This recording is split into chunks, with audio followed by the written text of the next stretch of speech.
Houston Astros baseball game on Fox Sports Net is being brought to you by Budweiser, by your Texas Ford dealers, by the Progressive Insurance Group, by Gatorade, and by Southwest Airlines.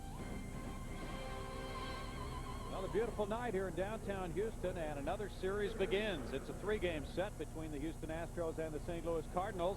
We take a look at the starting lineup for the Cardinals. It's brought to you by Southwest Airlines. Tony Womack leads off. He's the second baseman with Roger Cedeno in left field. Then it's Albert Pujols at first base. The cleanup man leads the league in runs batted in. He is Scott Rowland at third base for St. Louis.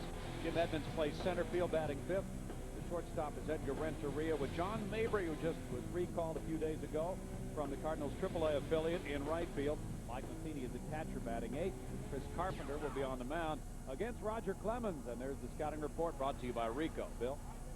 Bill, Roger still has that good mid-90s fastball, and if the split finger is going along with it, he is very tough to hit.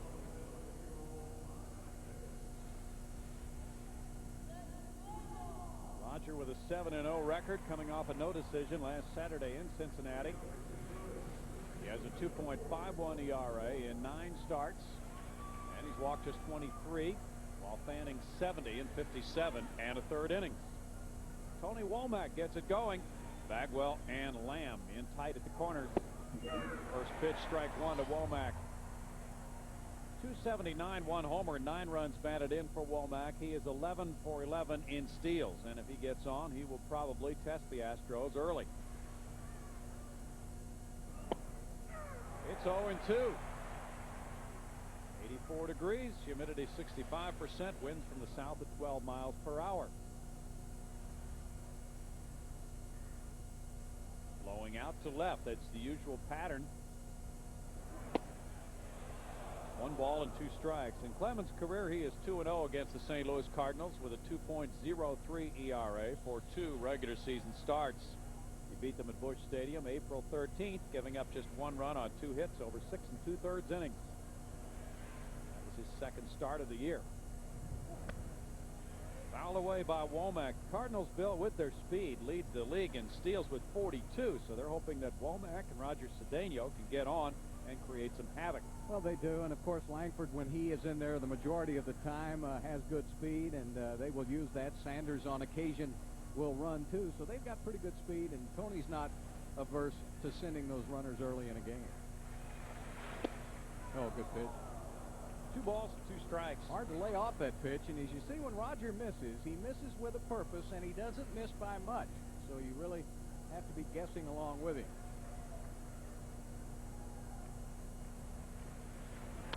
Womack fouls it back.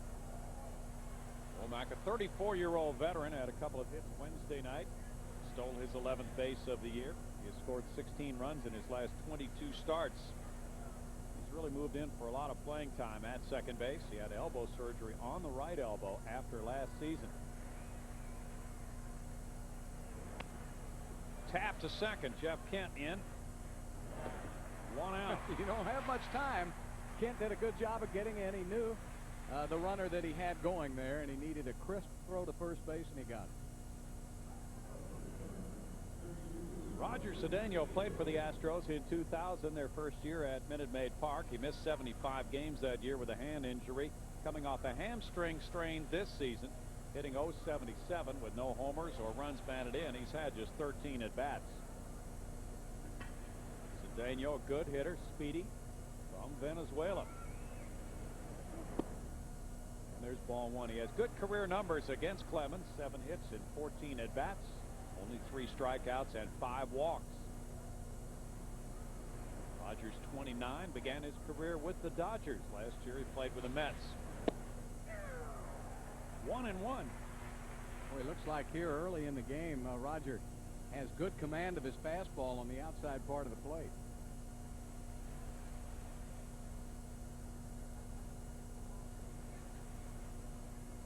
That one's hit out of play, and it's a ball and 2 strikes.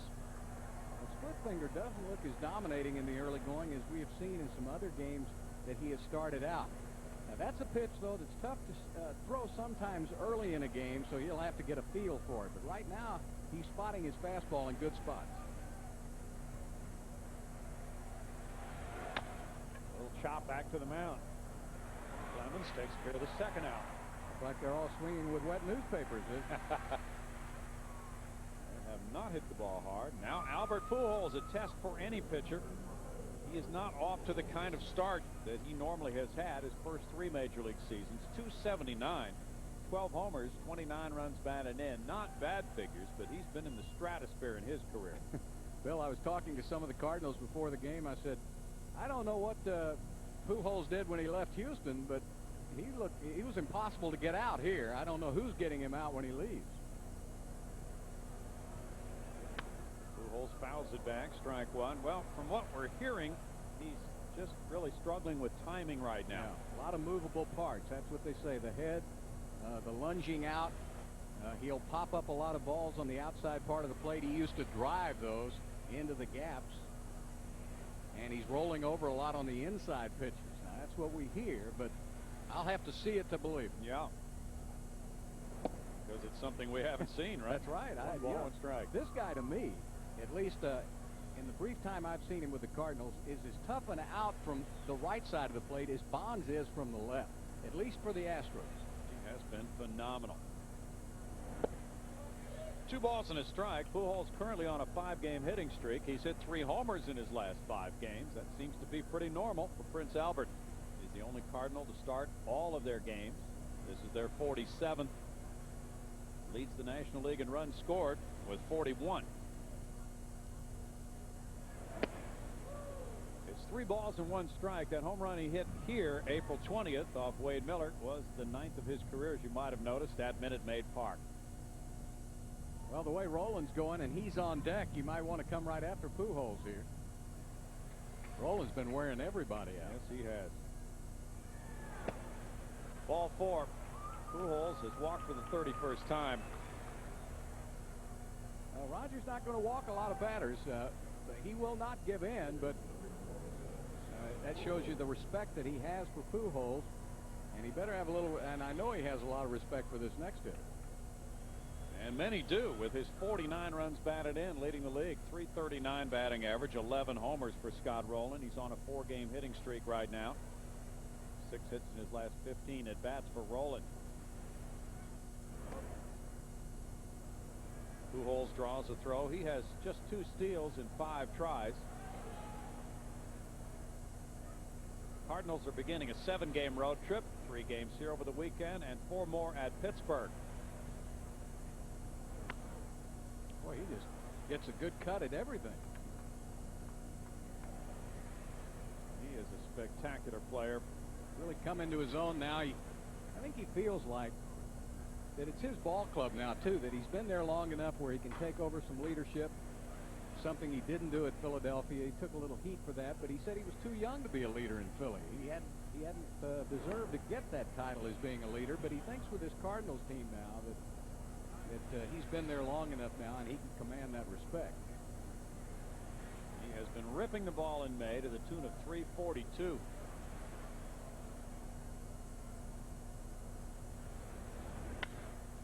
Up the middle, and a nice pick by Adam Everett. The toss to Jeff Kent for the force play. The vacuum cleaner back at work. Pure magic. No runs, no hits, and a man stranded. Nothing. It's St. Louis nothing, Houston coming up, and the Astros starting lineup is brought to you by Southwest Airlines. Craig Biggio starts it in center field with Adam Everett at shortstop on a career-high 9-game hitting streak. Jeff Bagwell on his 36th birthday bats third and plays first base with Jeff Kent at second base on a 12-game hitting streak. It's Lance Berkman in left field. Mike Lamb, as you look at the first pitch to Craig Biggio, strike 1. Lamb is at third base with Brad Ausmus, the catcher. Orlando Palmeiro in right field bats 8th. And Roger Clemens on the mound. Chris Carpenter throws a curve. That evens the count at 1-1. And the scouting report on Carpenter will be brought to you by Rico. Biggio at .308 has 8 homers, 25 runs batted in. And he smacks a line drive to left. Cedeno throws, and it banged off the base of the wall. I didn't mean to laugh, but we saw that for several seasons here in Houston. That ball just mesmerized Cedeno. It had a little rise on it, but not that much. All he had to do when the ball was hit was take a couple of steps backward, and he would have caught this ball. Look where it hits on. It hits at the bottom of the wall. But he just stood there. He froze. Biggio gets a hit. And it's a 6-game hitting streak for Craig. Adam Everett, 283, 3 homers, 12 runs batted in. Now, Bill, the Astros have been playing early for 1 run. Let's see if they keep doing that. Biggio draws a throw from Carpenter. Everett's on a career-high 9-game hitting streak. He's been hitting .333, and yet you would probably see him bunt here if the normal rules are in order, but sometimes they're not. Well, with Clemens pitching, you got 2 good pitchers, tough pitchers on the mound. They've been playing small ball here early, and there it is again. This time, uncharacteristically, he had Biggio running. Yes. So that was kind of a hit and bunt, or bunt and run. 5 bunt hits, 12 sacrifice bunts. Gene Lamont has signs for Everett right now. I think it's pretty good strategy, too. You didn't see Jimmy doing this much last year because they played for the big inning. That was the way the team was put together, but with Biggio and Everett, that's really the best chance you have to play small ball in the lineup, so he tries to do it now. That bunt goes back to Carpenter. Carpenter will go to first with it. And the sacrifice is the 13th of the year for the major league leader. And the Rico scouting report on the right-hander Carpenter comes your way right now.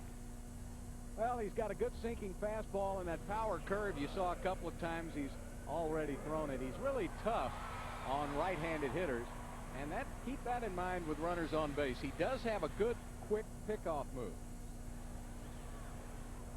Now the birthday boy, Jeff Bagwell, 295, 7 homers, 28 runs batted in, 36 years old today, and also playing his 2,000th game today.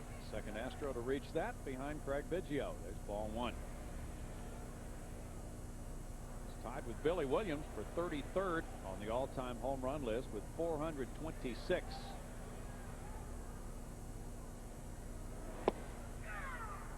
It's 1 ball and 1 strike. The Astros begin the night a half game behind the leaders, Cincinnati, in the National League Central. Reds are at Montreal. They lead at 3-2 there after 3. Cardinals are 2.5 games back and in 5th. 2 balls and 1 strike. A very tightly bunched Central Division. Not much separation at all. It's been something for the fans so far, Bill. Really one of the best divisions in baseball and very competitive. And Jimmy knows you just have to keep winning. Cubs are going to get everybody back here pretty soon, and they're hanging around. And Cincinnati, the surprise team. 2 balls and 2 strikes. The Cubs are playing a doubleheader at Pittsburgh. They took a 5-4 lead to the bottom of the 9th. The Pirates have scored a run in the 9th to tie it, and they're still batting. The Astros with 18 first-inning runs in the first 19 games have fallen off to 12 in the last 27 in the first inning. And the Cardinals, Bill, have been giving up a lot of first-inning runs this year. That's really gotten them in a hole, and I know talking to some of the Cardinals, they said if we can just get out of that first inning, we've been in pretty good shape this year. But they've had trouble doing that. In fact, in the last series in Chicago, Matt Morris gave up 4 runs to the Cubs in the first inning, did not give up another run the rest of the way, and still lost the game 4-3. So Dave Duncan knows the first inning's pretty important. Bagwell fouls it. They've been outscored 41-32 in the first. And that generally is a problem for a lot of starting pitchers because, first of all, they might be getting a feel for the mound that they're on and just pitching again competitively. And the second thing is the lineup of the other team is aligned to score runs. Those top 3 hitters. 1 hop. Womack takes a look at third, and he throws to first for the second out. Well, that ball was hit so hard, he probably, if he'd wanted to, he could have had a play at third base, but I think he decided to go ahead and get the sure out and make it 2 outs in the inning. Right. And yet, if this had been Fernando Bina, he used to throw to third quite a bit on ground balls like that. But Womack has had a surgically repaired right elbow and has had some problems throwing this year. So he took the out that was available to him, the easiest one. And now it's Jeff Kent. 12-game hitting streak for Kent, 305, 7 homers, 38 runs batted in. He's hit .364 during his hitting streak. And if he gets a hit tonight, it'll tie the longest streak of his career. He's had 3 different 13-game streaks in his career. Also got 26 RBIs in the month of May. He'd like to build on that, wouldn't he? Absolutely. Strike one to Kent. You know, this is the toughest part of the order now for Chris Carpenter. He's got Kent here. If he loses him, then he's got to face Berkman. And those two guys have been wreaking a lot of damage on the opponents here lately. They certainly have.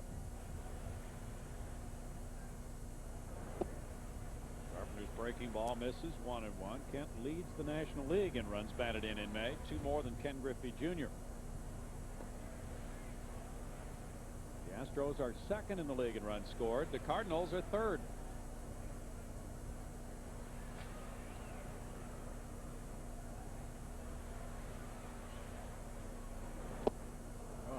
Big curveball that we talked about.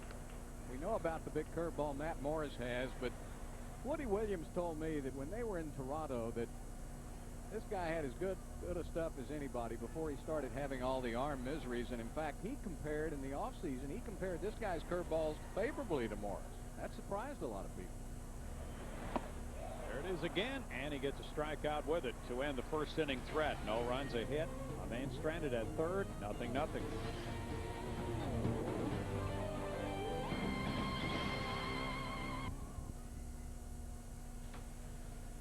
It's a 0-0 game. Roger Clemens on the mound for the second inning. Jim Edmonds will be the first man to face him.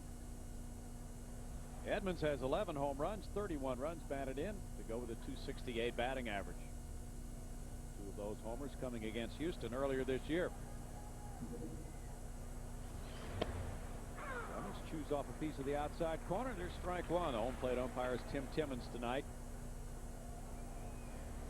Edmonds likes to go to left field here at Minute Maid, and he has done it on occasion with a long ball. So when you throw that breaking pitch on the outside part of the plate, be sure to get it down because he can get the head of the bat out. And you know, it's only 315 to that left field line in the Crawford boxes. And I watched him in batting practice, and you know, some people start out batting practice with bunts. He starts out trying to hit it into the Crawford boxes, trying to get that swing perfected. Well, for him, that's about like getting a bunt down. Yeah. He has been one of the best at it among visiting players. Drilled by the pitch. Well, Roger didn't want to do that because he had 2 strikes on him. He's trying to come inside and get him off of the plate. Started him out with 2 pitches on the outside part and then tried to jam him and hit him. Coming up on tonight's Dodge Grab Life by the Horns feature, we asked Roger Clemens, what was your first major purchase? Stay tuned to see his answer. That's his 3rd hit batsman of the year. Edgar Renteria follows. At .275, Renteria has 3 homers, 19 runs batted in. Everett and Kent pinch in for a double play. Lamb, Kent, Bagwell, safe at first. Bruce Fremming said Bagwell came off first base. Bagwell didn't think so.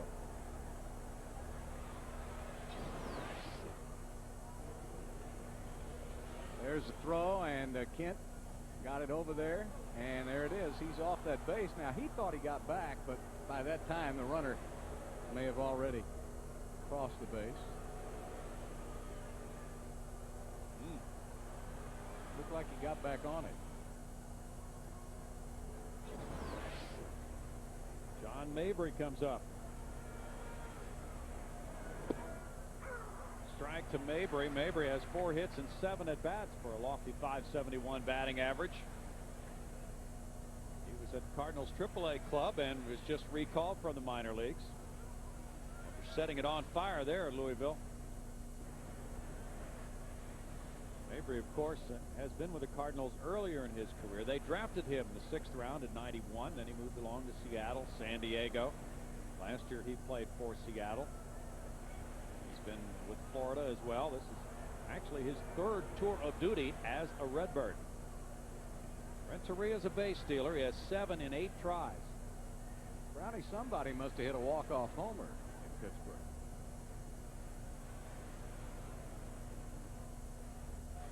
9-5. It's over, folks. Rob Makoviak hit a a grand slam to center field.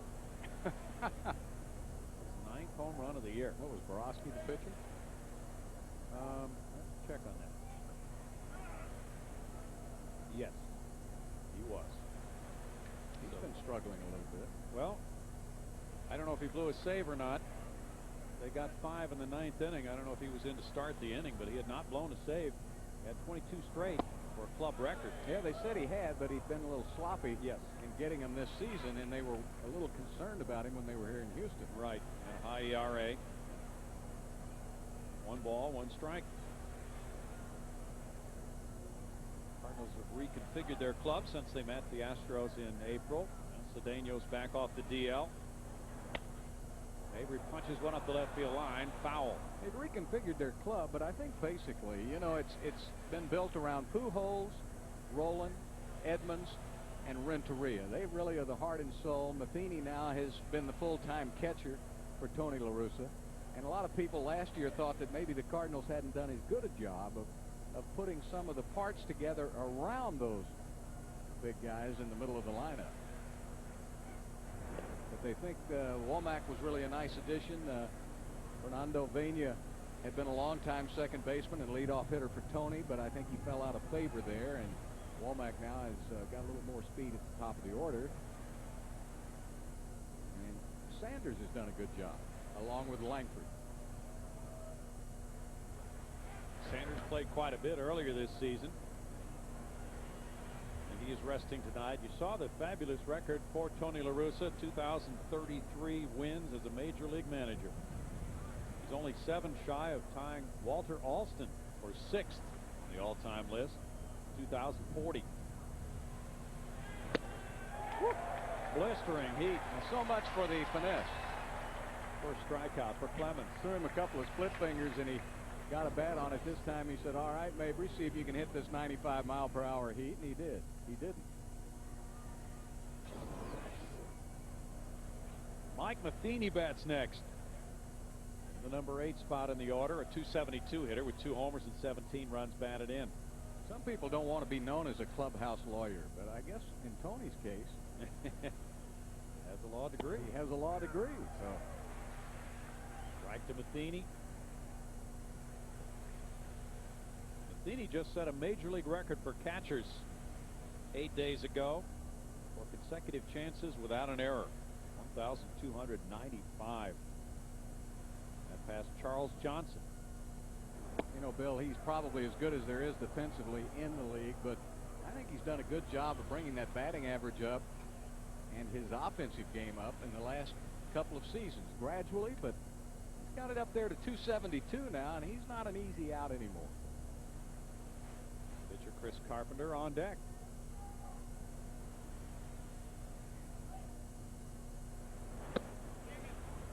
It's 2 balls and a strike. Clemens has an 11-game winning streak during the regular season going back to last year. The longest active streak in the majors. He's talking to himself right now.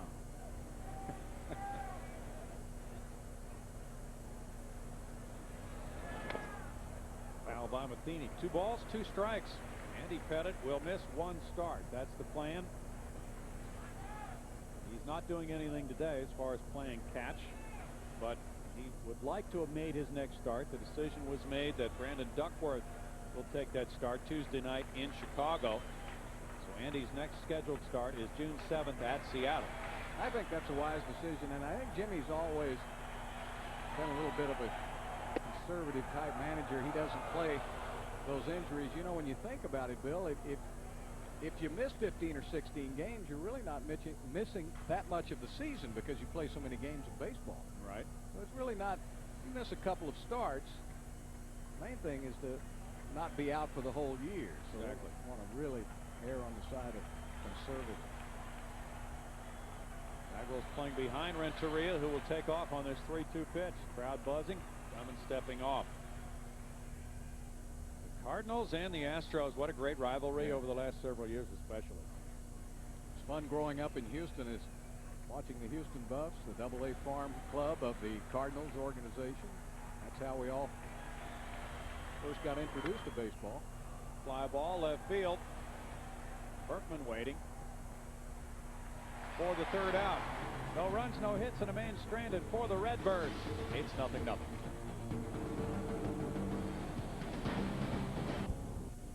Let's take a look at tonight's Jack in the Box standings, and we'll update them for you right here. The Cubs are now 25-21. The Pirates 21-22 after defeating the Cubs in the first of their doubleheaders. So the Cubbies are now a game and a half behind the Reds and a full game behind the Astros.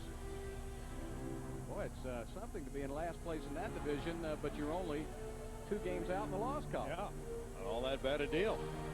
Chris Carpenter goes to work. Lance Berkman has been among the best hitters in the major leagues over the recent stretch of games. Oh. He's drilled by that pitch. Well,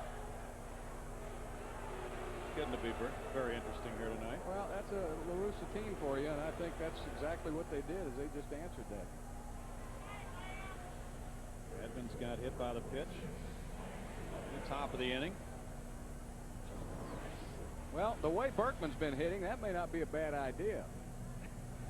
If you let him swing the bat, he's likely to hit it out.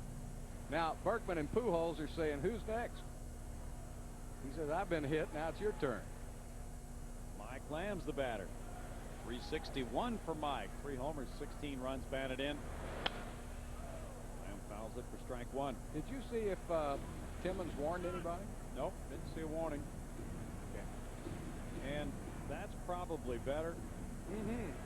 You know, the chances are that business has been finished right now. Yeah. But I just don't believe that Clemens was trying to hit Edmonds with 2 strikes on him. Well, why would he get to 0-2 and then hit it? Yeah, that's now if it's another situation, I might.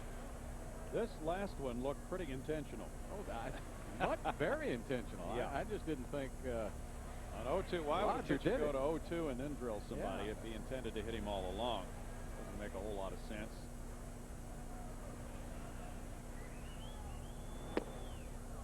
Carpenter has struggled with left-handers this year. That's the one weakness that he has, is that big curveball doesn't seem as effective to the left-handed hitters, and that's why Jimmy has trotted out Lamb and Palmeiro for this game tonight. Yeah, there's a big difference in how left-handed hitters have hit him. You're right. A little bit high, 2-2. Lefties 309, right-handers 179 against Carpenter. 9 home runs by left-handed hitters to 1 for right-handed batters.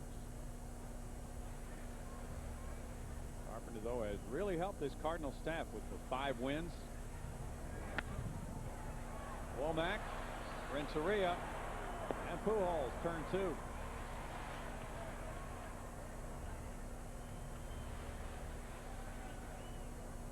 Cardinals get their 57th double play. Pretty routine right there. Carpenter has been getting 2.2 ground balls for every fly ball out this year. It's among the best around. Brad Ausmus, 268, 2 homers, 11 runs batted in, follows. Oh boy, that is a wicked slider. Very tight pitch. And along with that curveball and the way he can spot that fastball, has a good sink on it. That's why he gets so many ground balls. 82 ground balls, 46 fly ball outs. No balls, 2 strikes. As Bill mentioned, Carpenter did not pitch in the major leagues last year. He was in the minor leagues and had some arthroscopic shoulder surgery in July to take care of some scar tissue from the previous September surgery. 1 ball, 2 strikes. He was a first-round pick by the Blue Jays in '93. Bill, the scouts will tell you that with Escobar and Halladay, they considered Carpenter the best of the 3. Slow roller, Scott Rowland throws The best.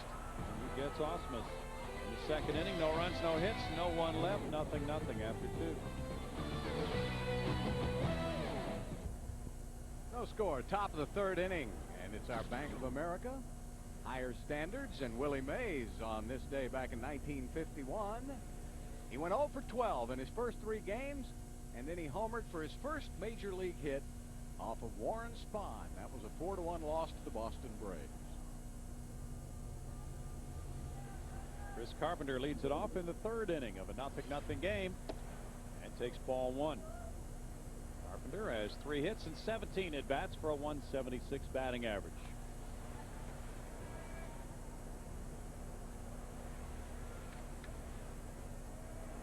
Carpenter fouls it off the end of the bat. 1-1. These two were teammates with Toronto in 1997 and 98.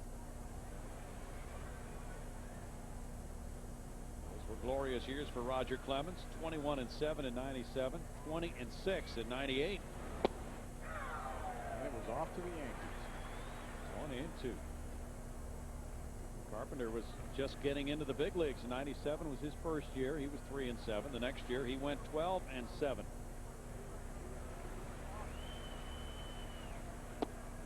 greatness was predicted, and then all of the arm miseries. Well, he had about 3 good years there before the arm miseries set in. Carpenter's from Exeter, New Hampshire, and he grew up a Clemens and Red Sox fan.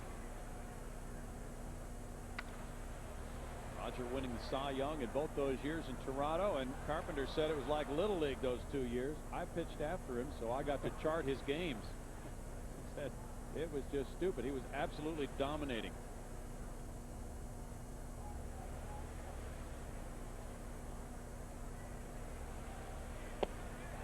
And he struck him out. Roger threw a little slider that time. He doesn't throw a lot of them, but he mixes it in with that split finger, and it's very effective. Tonight is Virtual Manager Night here on Fox Sports Net. We'll be posing questions throughout our telecast and asking you to vote.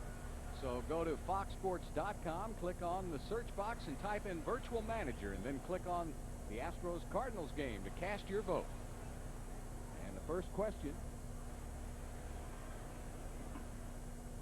will Octavio Dotel finished the season as the closer for the Astros? Strike to Tony Womack. Womack grounded out in the first inning.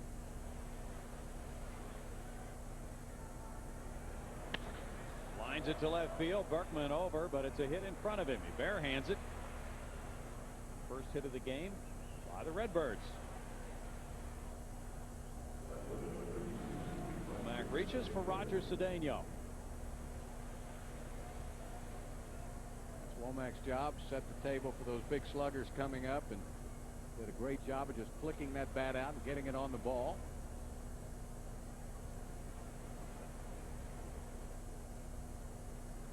Now he's a threat to steal a base.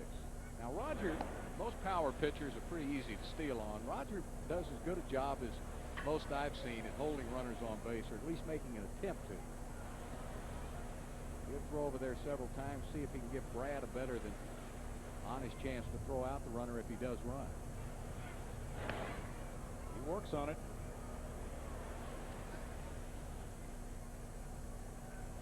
Cedeno made contact, but just grounded weakly back to the pitcher his first time up. Cardinals may want to put the runner in motion, let the hitter swing the bat here.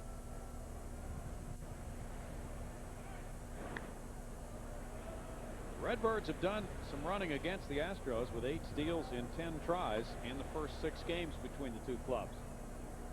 Yeah, a lot of people have been running on Houston early this season with good success. Pujols is on deck. Really working hard on Womack, driving him back. Womack has not been caught this season, has a very good percentage for his career. 83% coming into this season. He has stolen more than 300 in his career.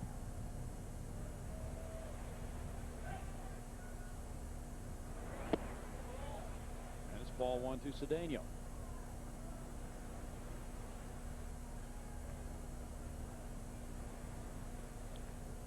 There will come a time in this at bat when Roger will feel that Womack is too much of a distraction. He'll want to concentrate on the hitter, and that's when Womack will get that extra step. Biggio's in left center field. 1-1 to Cedeno. Cedeno came to the Astros in a trade in December of '99 along with Octavio Dotel. In the Mike Hampton, Derek Bell deal. And then he departed in another deal to Detroit, along with Mitch Molesky and Chris Holt, or Brad Ausmus and a couple of other players. It worked out pretty well. Yes, it did. 1 ball, 2 strikes. Roger's a good guy, and he has a good set of wheels. He can run, but finding a place for him to play was always tough. He just had a little brain lock occasionally playing out in center field and got late jumps on a lot of balls. They thought defensively he was a liability. A little better. I think Womack might have taken that extra step to second then. Some hitters like to walk away. They like to get a walking lead so that they're in motion when they go to second. Womack's quick enough. His first 2 steps have him in a full gallop. Daniel takes it. 2-2. Well, this is a pretty tough pitch to take. That looked awfully good there until the bottom fell out. Cedeno has this year and next year on his contract, with the Mets paying the lion's share of the money. Runner going. Half foul. Big jump by Womack.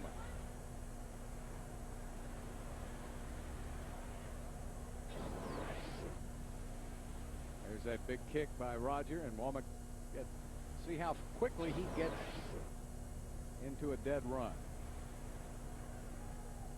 First 2 steps are critical.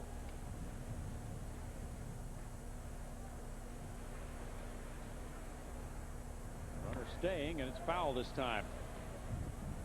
So 1 pitch, he's going. Next, he's not. It's a constant guessing game here. Clemens has done his part on throwing over to put that doubt in the Cardinals' minds about whether he's coming to first.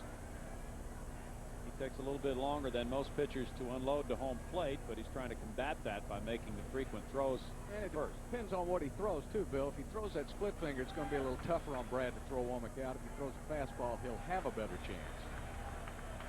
Runner going, and it's a ball. There's the split finger, and Brad had no chance. I think even if Brad doesn't bobble this ball, he has no chance in the world to throw Womack out.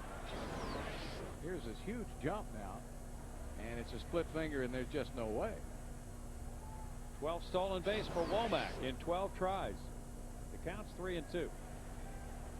I really think Roger just said the heck with you. Go ahead and steal it if you're going to. I'm going to concentrate on Cedeno if I can. Fly ball left center. Biggio heads back, running toward the Cardinal bullpen wall, and on the warning track he makes the catch. No tag at second. That's out number 2. Well, that fooled Womack, and you know, it fooled Biggio. Fooled me. I didn't think this ball was hit that well, but we showed you the flags as we started the game, and when they pull that roof back, we've got a lot of wind out there. And look at Biggio. That was a heck of a job. Womack was almost to third. Watch Womack. And he's halfway down the line here. He doesn't know where to go. Now he goes back to tag up, and it's too late. 2 outs after the fine Biggio catch. Now Ausmus and Clemens talk it over with Pujols in the batter's box and Rolen on deck. Well, this is a dilemma here. You have first base open, but you definitely, what do you want to walk Pujols for to pitch to Rolen? So you just about have to go after Pujols. This is great. If Albert ever gets going with that bat now, it's going to be a real dilemma for the opposing pitcher. You know it. This is one tough lineup to face. Everett diving to his left, keeps it on the infield, throws to first, and he got him. That's a third out. Makes no difference, but they got him at the plate anyway. Tremendous play. It would have been good if he hadn't gotten an out on it. That Adam Everett is something else. Look at this play. You won't find a better one all year long. Just got underway, and Orlando Palmeiro took the first pitch from Chris Carpenter. And now Carpenter slots one in. It's a 1-ball, 1-strike count. Palmeiro at 211 has 3 homers and 8 runs batted in. This guy had a terrific year for the Cardinals last year. They picked him up from the Anaheim Angels, and he was supposed to be a utility man, but with some of the injuries they had, he played his way into the lineup, and he played a lot more than they thought he would last season. Hit 271 for them. Played well defensively. Shoots that one foul and stays alive at a ball and 2 strikes, and has come in recently for more playing time. Hit homers in consecutive at bats for the first time in his career, and he's been getting more starting assignments.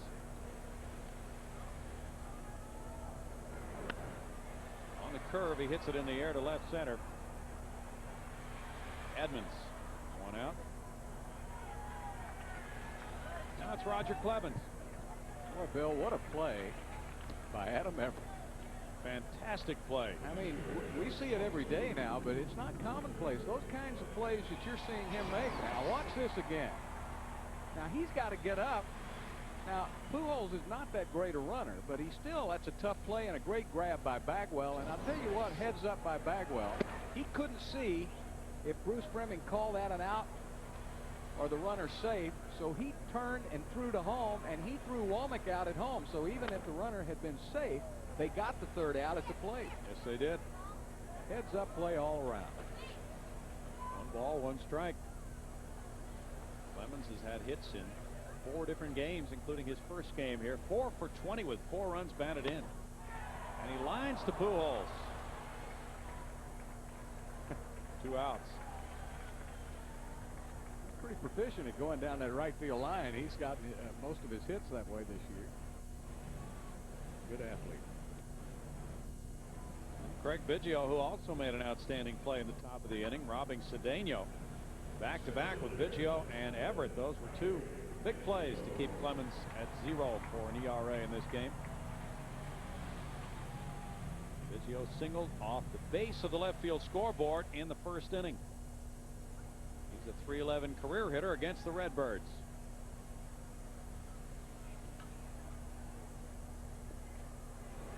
You know, going back to that throw that Bagwell made home, Bill, that's as good a throw as I've seen him make in a long time, and that might give Tony La Russa a little pause for thought later on in this series. You know, that the Cardinals probably thought he couldn't make that throw. A little advertising. But he turned and threw Womack out at home, and that's as good a throw as I've seen in a while from him. 1 ball, 2 strikes. Carpenter lost earlier this year to Wade Miller in St. Louis and gave up 4 earned runs in 5 innings, including a 3-run homer to Lance Berkman.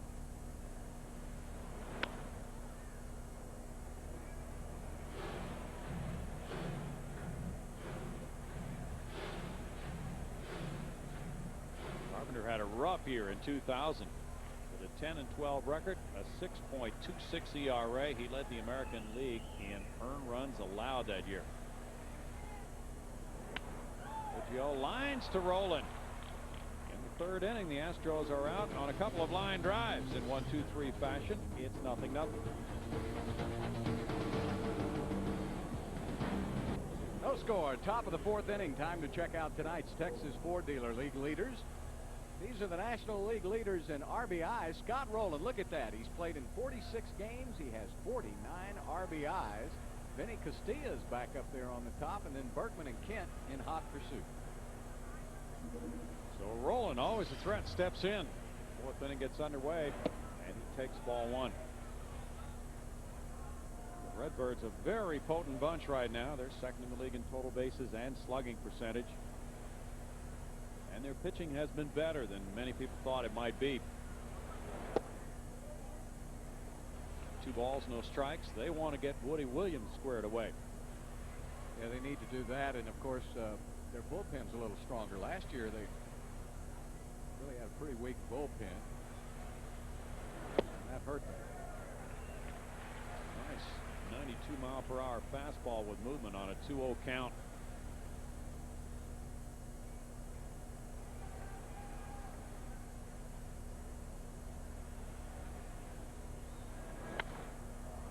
Puts one in the air. Lance Berkman going back toward the left field corner.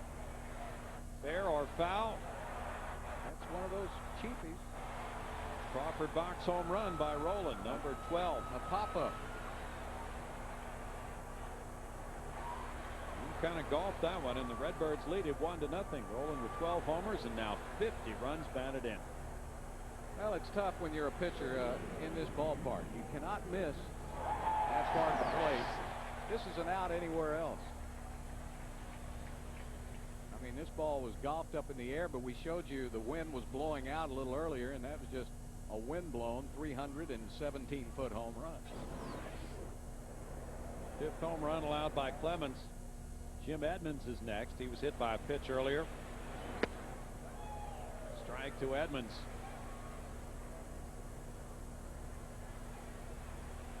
Edmonds has whipped 51 times. That's second most in the National League.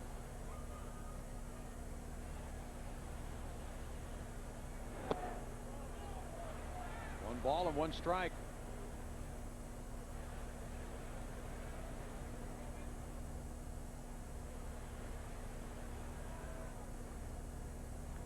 Clemens won his first 7 starts. He has 2 no decisions since.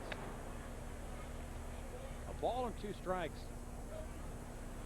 He left the game here with New York 2 starts ago with a 2-0 lead, and the Mets tied it in the 9th. A 2-run homer by Mike Piazza. The Mets later won in the 13th. It could have been an 8th win for the Rocket.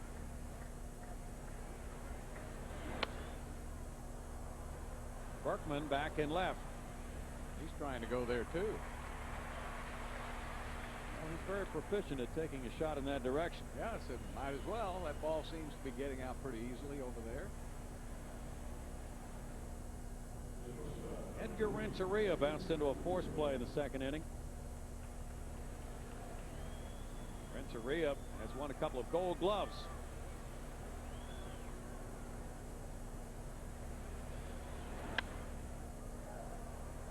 Strike. So if you measure Adam Everett against the best, Edgar Renteria measures up very well in this game and in many others.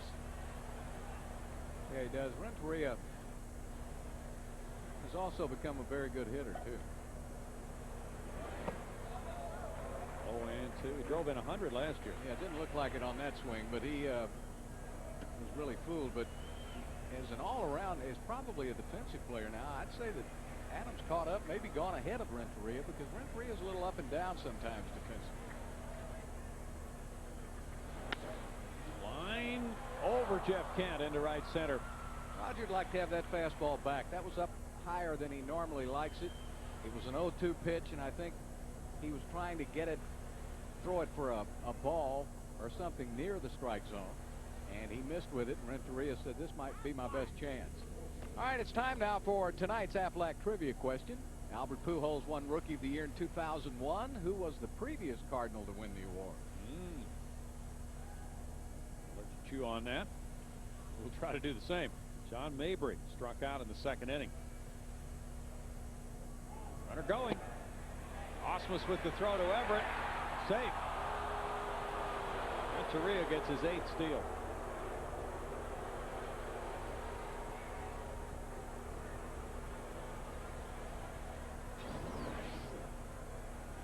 Well, there he gets an average jump, and the throw by Osmus, pretty good throw. He just got in underneath the tag. Pitch was a strike. Mabry grounds. Bagwell with a good play to his left. And he steps on first for the 2nd out. Renteria taking 3rd. Mike Matheny comes up next. These two teams finished very close together last year. The Astros 1 game behind the Cubs. The Cardinals 3 games back. Prior to that, one or the other had won the division the last several years. Well, Osmus pays a visit to the mound to talk to Roger again to remind him that the pitcher is on deck. So you don't really need to remind a veteran like Roger Clemens of that fact, but it's always good if they're on the same page. Mike Matheny fly to left earlier. Strike 1 to Matheny. That's the major difference pitching in the National League with the pitcher batting. It gives the pitcher a little more leeway down toward the bottom of the lineup. But the big advantage is having the pitcher lead off the next inning. 0-2 provides that added little incentive that might not be there in a game against an American League lineup to retire the number 8 hitter for out number 3.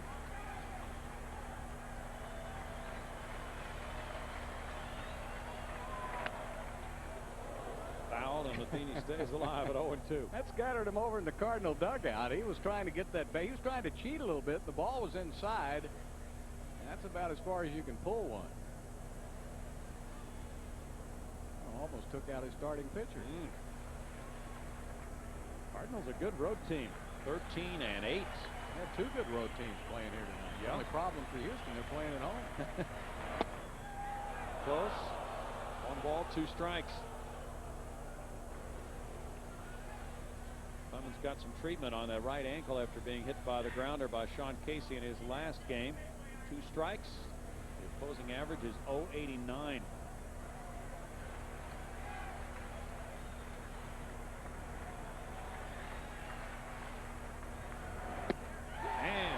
This time with 2 strikes, it's over. He took it up another notch. Number 3 for Clemens. 1 run, 2 hits, and a man stranded. 1-0 Redbird.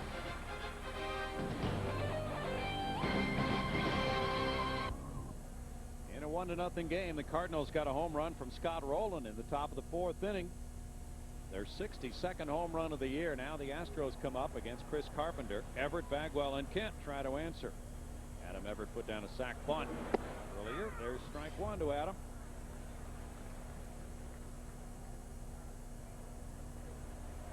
Carpenter's last outing was Friday at Chicago. He won that game 7-6.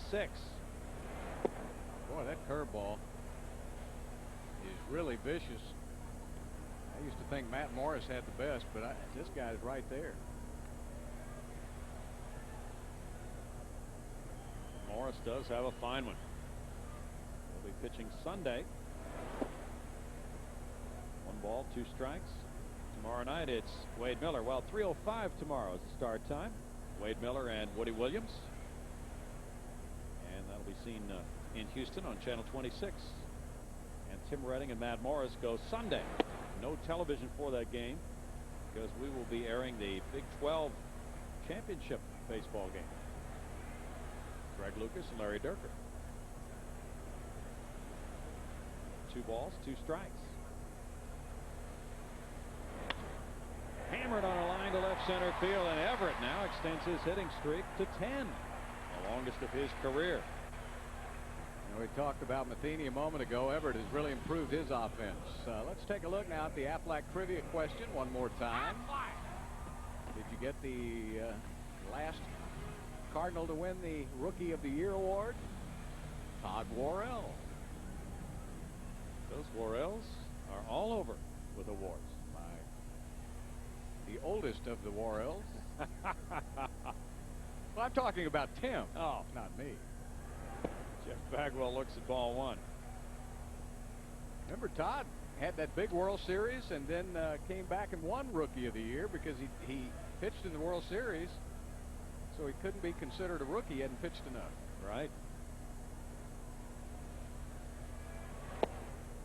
I asked him, I did an interview with him years ago, and I said, Todd, do you think there's any chance we're related? And you know, the guy was about 6'5", weighed about 250, and he looked down at me and he said, nope. He wouldn't claim you. No, he didn't claim me. He's from the Virginia Worrell. Ooh, a high strike call on Bagwell makes it 2-1. Carpenter threw the slider that time. Cardinals do not have a good strikeout staff. They're next to last in striking out hitters, but they have a very good defensive club. 2 balls, 2 strikes. Have you ever heard of defensive efficiency? Well, I know that I've seen it in those books, those scouting books. I never had heard of it until reading it today, that they're leading the league in defensive efficiency. 73% of the balls hit in play are turned into outs by the Cardinals. Well, I knew they'd come up with another statistic. Yeah. 3-2. But you know, when you're putting together your teams to start the year, you know, they've got those magazines now that show you the best players to draft. And I know you weren't reading it, those magazines. You're behind, aren't you? Yeah, right. A strikeout for Carpenter gets him out number 1. Boy, he humped that up at 95 miles per hour. Now, Carpenter had been throwing that fastball at 89 to 91, but this time he humped it up to 95 and threw it right by Bagwell, and in fact missed his target, but it was a pretty good location anyway. Yeah, 95. You can miss your target if it's 95 every now and then. Jeff Kent whiffed in the first inning. This was strikeout number 2 by Carpenter on Bagwell. Lance Berkman's on deck. Astros had some timely hitting in that series sweep over the Cubs. Strike to Kent. We were seeing the Cardinals run early in this game, and Everett probably the best chance to steal a base for Houston, but Matheny will slow down a lot of running game. Has a great arm behind the plate. Kent takes it. It's 1-1.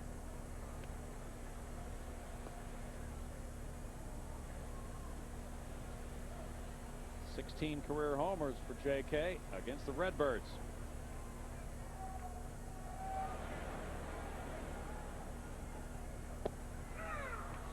1-2. He's really pitching backwards now. Have you noticed? He started out the game the first time through the Houston order. He was throwing a lot of curveballs, breaking pitches.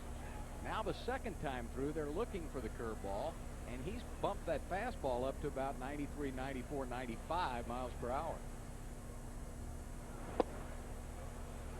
2 balls and 2 strikes. Smart way to do it. Yes. He's won his last 4 starts.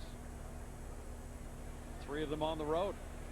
These hitters are so good on both sides tonight that you can't pitch them identical 2 times in a row. You got to change it up.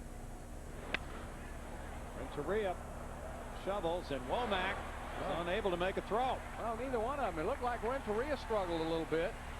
And I don't know if maybe that threw Womack off just a touch. It looked like Renteria had a little trouble getting it out of his glove, and then kind of threw a changeup over to Womack. And Womack, see, he's got it right there in his stomach. Now Womack can't seem to get a handle on it.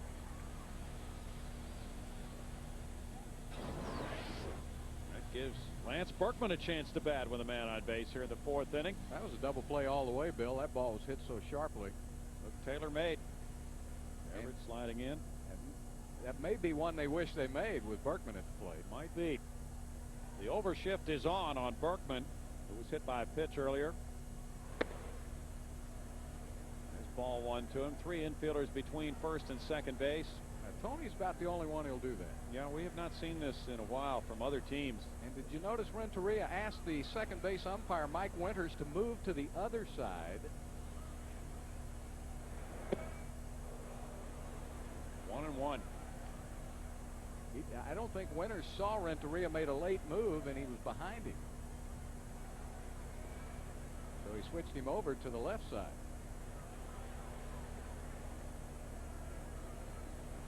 Berkman has been absolutely sizzling. Count goes to 2-1. 4th in batting average at .447 since May 18th with 7 homers, 13 runs batted in, and a ridiculously high slugging percentage. And he works the count to 3-1. Mike Lamb on deck. Berkman's 139th career homer 2 nights ago tied him with Jose Cruz for 7th on the Astros all-time list. Let's see if he threw him a fastball outside. Looked like Lance was trying to go to those Crawford boxes then too, so now that fills up the count at 3-2. Let's see how much respect he shows Lance. Let's see if he comes back with a curveball here. It goes with the fastball on a 3-2 count. And the runner will be heading for second on this pitch. Carpenter looking over at first. Pujols playing behind Kent.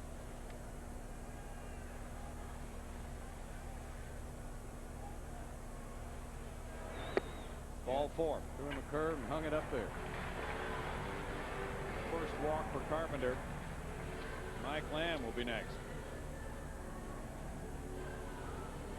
Lamb bounced into that 4-6-3 double play in the 2nd inning. Now the way that he's been pitching in this inning, he started everybody off with a fastball. Let's see if Lamb on deck has picked up on that or not. Let's see if he'll be swinging away on the first pitch. He might get a pretty good pitch to hit. Lamb is 3 for 5 in his career against Carpenter. He hammers one. Pujols right there to snag the liner. And in the 4th inning, no runs a hit, 2 men stranded. It's 1-0 Redbirds.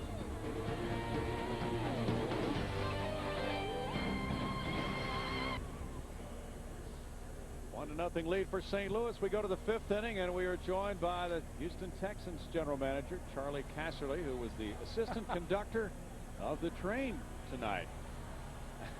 How was the ride, Charlie? Hey, we made it. We didn't fall off now. What was the feeling getting up there to the train? That's a long way. That's high up there now. That's awfully high.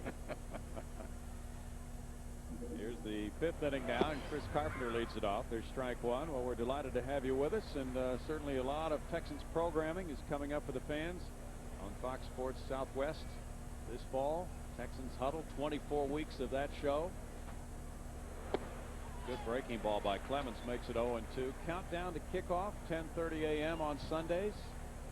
That's a live show leading into the ball games, live from site on the home games. And from the studio on the road games, and Texans Wrapped Sundays at 11 p.m. for a complete wrap-up of all the action that day. That's exciting programming for the fans and a lot to cover, and you certainly have made a good deal of progress in a short amount of time, Charlie, with this franchise. Well, I appreciate that. You know, I think we had a good off-season, adding guys like Todd Wade and Mark Bruner and Robert Smith. And in the draft, we picked up Dante Robinson and Jason Babin. So, you know, that's 5 guys that are going to come in and make a big contribution for us. 1 ball and 2 strikes. Yeah, you signed Wade in the offseason, your offensive right tackle, and you've moved Seth Wan to left tackle. How's that working? I'll tell you that he's had an excellent week at practice with Chester Pitts going to left guard. We're very optimistic that's probably the way we're going to open. Fly ball out into shallow left center field. Adam Everett gives way. Lance Berkman over, 1 out. So, Charlie, your left tackle and your right offensive tackle are going to average about 6'8" and what? 330. You know who gets off the bus first? Those 2 guys. Boy, David Carr ought to feel a little bit better about what you're doing for him now after that first season. I think he's sleeping a little bit better these nights. So we look like you're supposed to look now when we come up and line up on that line of scrimmage. Wow. That is big people. Tony Woback is 1 for 2, takes a strike, and we've got to make sure David gets a haircut early this season, Charlie, right, with consecutive wins. There's no question. We need a haircut before the end of the regular baseball season. That's it. There's Mike Lamb pulled in, and the throw to Bagwell after a double clutch gets him. I don't know what happened, whether maybe he lost a grip on the ball or something, but he could have clutched once. That double clutch got me a little concerned because Womack can move. Yeah, I don't know whether he lost the ball or he didn't think Bagwell was there in time. Like maybe David Carr waiting for a wide receiver to break free, Charlie. Well, he read the coverage and went to the second guy, that's all. There's ball 1 to Roger Cedeno. I'm really excited, too, because I think as 4th-round draft choices go, you got yourself a steal of a running back last year, and he really panned out for you, didn't he? He really did. I mean, he started 10 games, rushed for 1,000 yards, had a heck of a season for us. And you know, he's the type of guy that, I mean, his jaw is set to come back and even have a better year. Sometimes you see young guys come in and they have success early, it goes to the head. It's not the case with Dominic Davis at all. Yeah, he's a great kid, too. Outstanding individual, really. 2 balls and a strike. You guys have become competitive in a hurry. Well, you know, last year we certainly had a very competitive season. Played the toughest schedule in the league, and we lost 4 games on the last play of the game against teams that obviously were very good: Tennessee, Indianapolis, New England, and of course we beat Carolina. So, you know, I think Dom Capers has done a great job getting guys to play. Our players have played hard, and you know, if we had been a little more healthy, you know, we probably would have been on the plus side of the season. Yeah, defensively really hurt your defensive line. Well, really did. I mean, the opening game, Seth Payne is in there, and we hold Ricky Williams to under 100 yards. Seth Payne has 7 tackles. And next week, we go to New Orleans. In the first half, we shut down Deuce McAllister, another Pro Bowl running back. Then Seth Payne goes down, and we just hadn't developed the depth. But Seth is fine. He's going to be ready. Gary Walker's back practicing now. We added Robert Smith from the Tennessee Titans. We've got Jerry DeLoach in there. So we've got some depth now, and I think you'll see a big turnaround with the defensive line this year. Albert Pujols has walked, hit a hot grounder to a diving Adam Everett. Charlie, these are exciting times in Houston again, because I've been a long-time Houstonian. I have to go back to the Oilers Love You Blue days, as well as when the Astros were winning division championships and the Rockets were going to the NBA Finals, and with Yao Ming with the Rockets now, and Roger Clemens with the Astros, and the Texans starting to get there. These are exciting times. Well, they really are, and you know, it's interesting. You know, Roger Clemens is a big football fan. So is Lance Berkman and Craig Biggio, Andy Pettit. You know, all these guys are great football fans too, and we're big baseball fans. We're rooting for them. Hey, you recruited them for them. That's right. So I remember, I think Bob McNair had Pettit and Clemens up to his box during football season, and actually was helping Drayton McClain out a little bit, wasn't it? Well, it was just a coincidence that Jerry Hunsinger happened to be in the box too.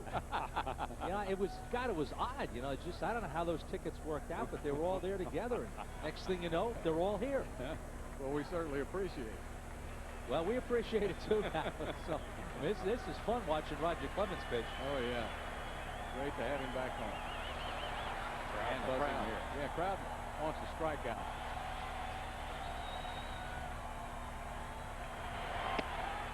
And it's 2 balls, 2 strikes. Now, you probably have heard about the legendary exploits of Chris Brown in batting practice out here the other day, Charlie. Yeah, well, and listen, what we don't need is Chris Brown trying to play 2 sports. You know, what we do is draft baseball players that are football. We don't want to be anybody taking our football players, making them baseball players. But I heard he did terrific. Yes, he hit some home runs. They're going. And the throw from Osmus is high. Stolen base by Cedeno. His first of the season. It's the 3rd steal of the night for the Redbirds.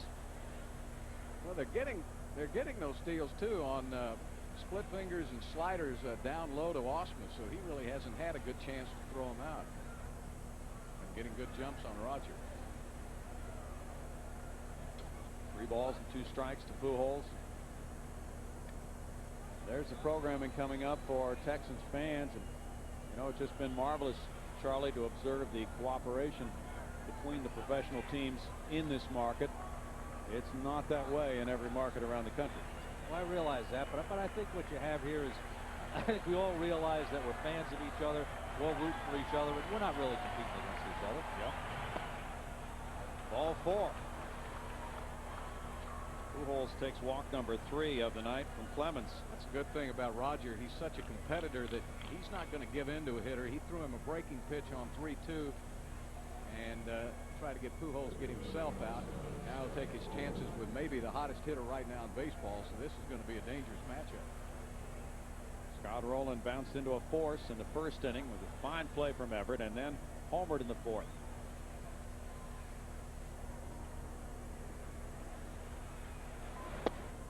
Rowland looks at ball 1. When do we play Dallas? Well, we only play them in preseason this year. Opening game in preseason at home. So that was a great way to open Texans history, wasn't it? Well, yeah, I don't think he could have written the script any better than that one. So, you know, the interesting thing was, I told Bob McNair he could almost repay his franchise if he charged all the teams that wanted to play us in that opener a fee. I mean, we were the most popular team in the league. Everybody wanted to play us in that opener, and of course Dallas lobbied for it. And you know, it's the old saying: sometimes you better watch what you wish for. But it was an exciting night for the city, the franchise, and you know, I don't think any of us will ever forget it. Yeah, I think with Bill Parcells now in Dallas, these 2 franchises are going to meet up quite a bit in the future. I got a feeling. Well, you know, he's done a great job. Of course, we remember him with the Giants when we were with the Redskins. That was certainly a great rivalry there, and we actually come from the same area in New Jersey, one town apart. So there was a lot of people we grew up knowing, and they were the same people. So we're good friends, and he's a heck of a coach. I'll say that. All right, here's a key matchup. Could be a key moment in this game too, even though it's still early. Carpenter's pitching very well. Now it's 3 balls, no strikes. Edmonds on deck.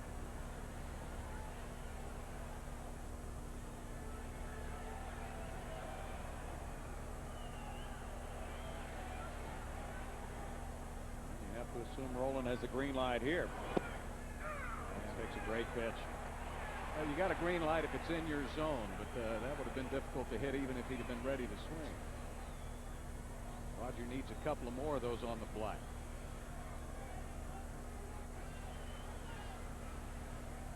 Rolen's 3 for 7 in his career against Clemens. Fouls it back. Time for our Chevron clean out of here replay, and this is that excuse me home run that Rolen hit back in the 4th inning that just got into the seats in left field. It would have been a fly ball most any place else. It almost got Charlie up in that train. I wish I could have caught it. Yeah. Made an out. Runners go on 3-2, 2 outs, and he struck him out. All right. Charlie Casserly, thank you so much. Good luck to you. Good luck this season. Okay, thanks for having us. And in the middle of the 5th inning, it's 1-0 St. Louis.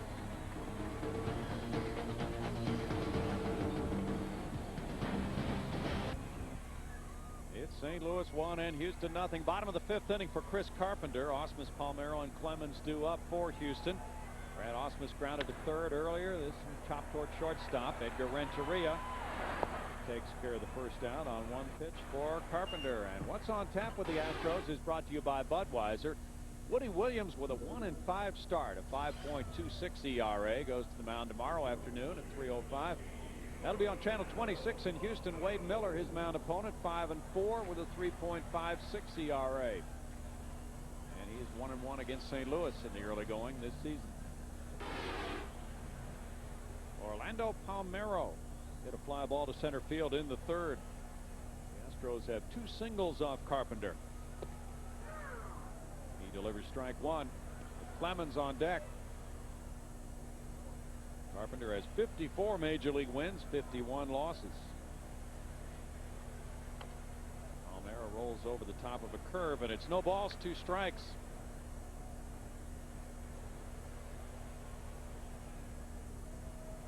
Cardinals have had good starting pitching other than the struggles of Woody Williams. They think it could get better. 1 ball and 2 strikes now.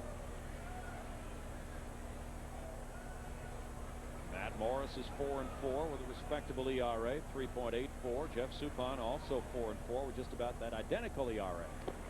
Hit by the pitch, Palmeiro on the right arm near the elbow, it appeared. And that's the 2nd hit batsman of the night for Carpenter and 5th of the year as we go to Greg Lucas.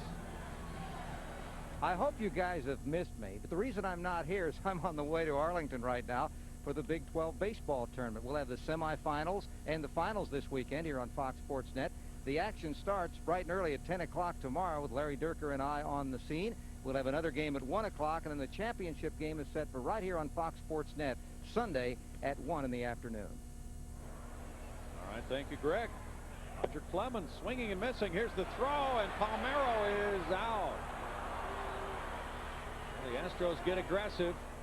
Well, could that have been a little hit and run with Roger? Looks like it was. Because Palmeiro didn't look like he got that good a jump. And it looked like Roger was trying to hit, and then he stepped in front of the catcher. That would have been close to an interference even if he'd have been in there. Now 1 ball, 1 strike. 2 outs in the inning. Probably a pretty good gamble. You're down at the bottom of the order. Try a little hit and run. Roger has been pretty good at making contact, and he got a good pitch to hit. And Carpenter strikes him out. That's number 3, and that ends the 5th inning with the score: Cardinals 1, Astros nothing.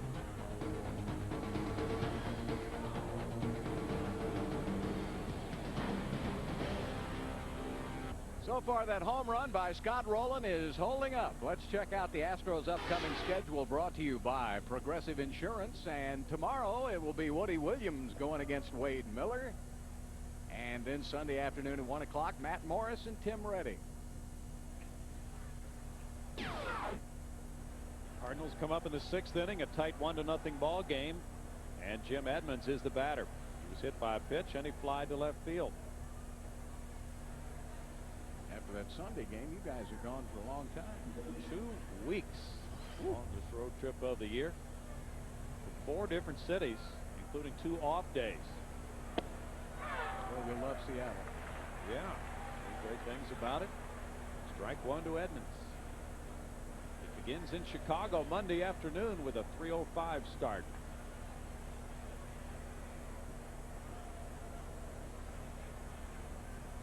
Cubs lost the first game at Pittsburgh. Joe Borowski with a blown save and a loss as Pittsburgh won at 9-5 with a grand slam from Rob Makoviak in the bottom of the 9th. Game 2 is tied at 1 in the middle of the 3rd inning. 1 ball, 1 strike. Cincinnati 7, Montreal 5. That game's now in the bottom of the 7th inning. Corey Lytle started, but he's no longer in there for the Reds. Griffey and Casey hit home runs. It's 2 balls, 1 strike. Edmonds has a career .357 average against the Astros with 20 homers.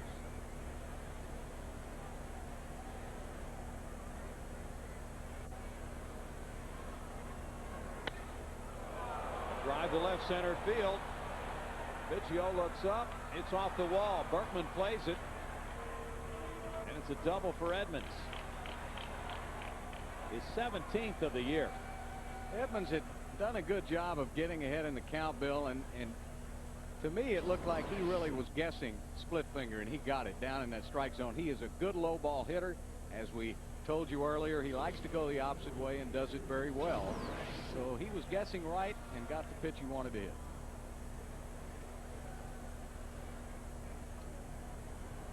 Now he's in scoring position with nobody out. Edgar Renteria is 1 for 2.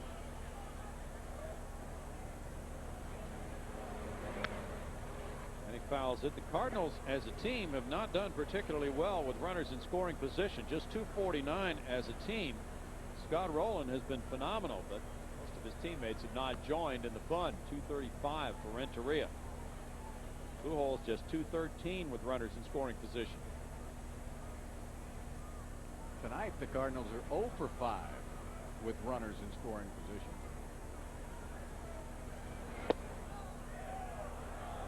1-1.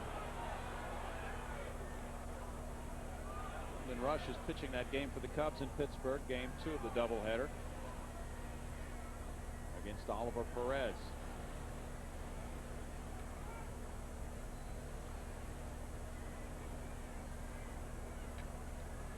Time called by Renteria.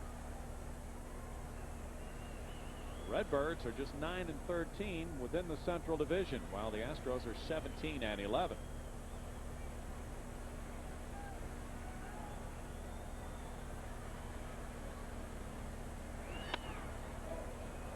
Kent diving to his left, throws to Bagwell. Excellent play. Edmonds to third, 1 out. Good job by Renteria to get it to the right side and get the runner over. And it could have scored a run had Kent not been able. So we've seen a couple of sparkling plays turned in by the Astros infield, and now they will come in on the grass in case there's a play to be made at the plate. John Mabry, the batter, he is struck out and grounded to Bagwell. It's Atlanta 2, Philadelphia 2. They're in the bottom of the 8th at Citizens Bank Ballpark. Ball 1 to Mabry. Dwayne Wise has homered for the Braves tonight. Mike Hampton started, did well. He's no longer around. Randy Wolf had a good game, and he too has been taken out.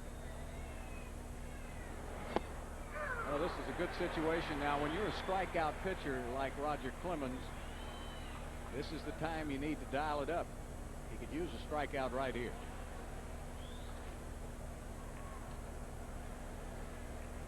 He has 4 strikeouts in this game. Line to Kent. 2 outs. That sounded a lot better than it was. He broke the bat. That got him right in on the hands. That was a little humpback liner. And Kent had him positioned perfectly.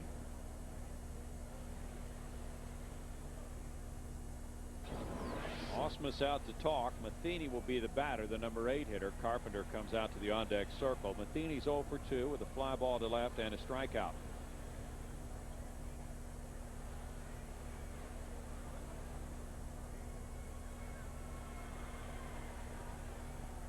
Florida leads the Mets 2-1.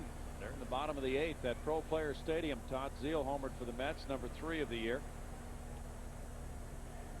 Dontrelle Willis and Tom Glavine were the starters.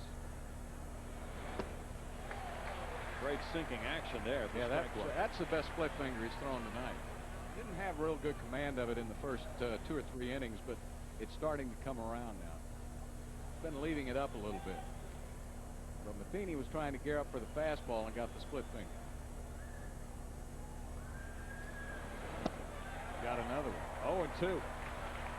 You know, he got Matheny on a strikeout in the 4th with 3 high fastballs. So now he's come back and pitched him entirely different this time around. The crowd would sure love a K right here.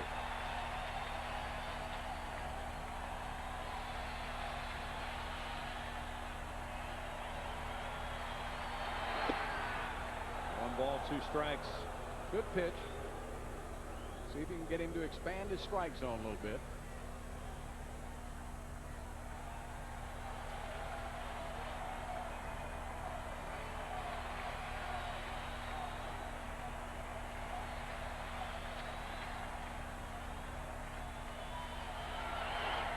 Way outside, and it's 2-2. A pretty good job by Ausmus. I thought that might get by him. It almost gave the effect that he might have been crossed up, but that ball was thrown, and he had the quickness to get that glove out on it. Looked like he caught it in the webbing of the catcher's mitt. Yeah. Another big crowd to see Clemens. The Astros have had 6 home sellouts this year, and he struck him out. Number 5. A leadoff double, and the Cardinals do not score. The runner stranded at third. They lead it 1-0 in the 6th. It's St. Louis 1, Houston 0, and the Astros coming up now in the bottom of the 6th inning. Yvette Caceres-Willis joins us, and you're going to be the rally lady. I am. I'm going to turn this game around. Okay, good. We need some runs. Good. Well, I'm the girl to do it. All right, that sounds good. Top of the order, you've got to like that. Craig Biggio leads it off here against Chris Carpenter. He is 1 for 2, lined out third last time, and Yvette's going to tell us about the upcoming weekend promotions. I am. There's strike 1. What do you have tomorrow afternoon at 3:05 for promotion, Yvette? We have Astros rally towels for the first 10,000 fans from the Methodist Hospital. Well, we could use those right now. We sure could. They're nice looking. Yeah. You know, we're excited about that. We usually give those away in the postseason, but we're just getting a head start. Well, something folks can hang on to and bring back game after game after game. That is correct. 3 o'clock game tomorrow. There's your number to call for tickets. First 10,000 fans get the towels. And the curveball gets a strikeout here for Carpenter, much to the fans' chagrin. Strikeout number 4.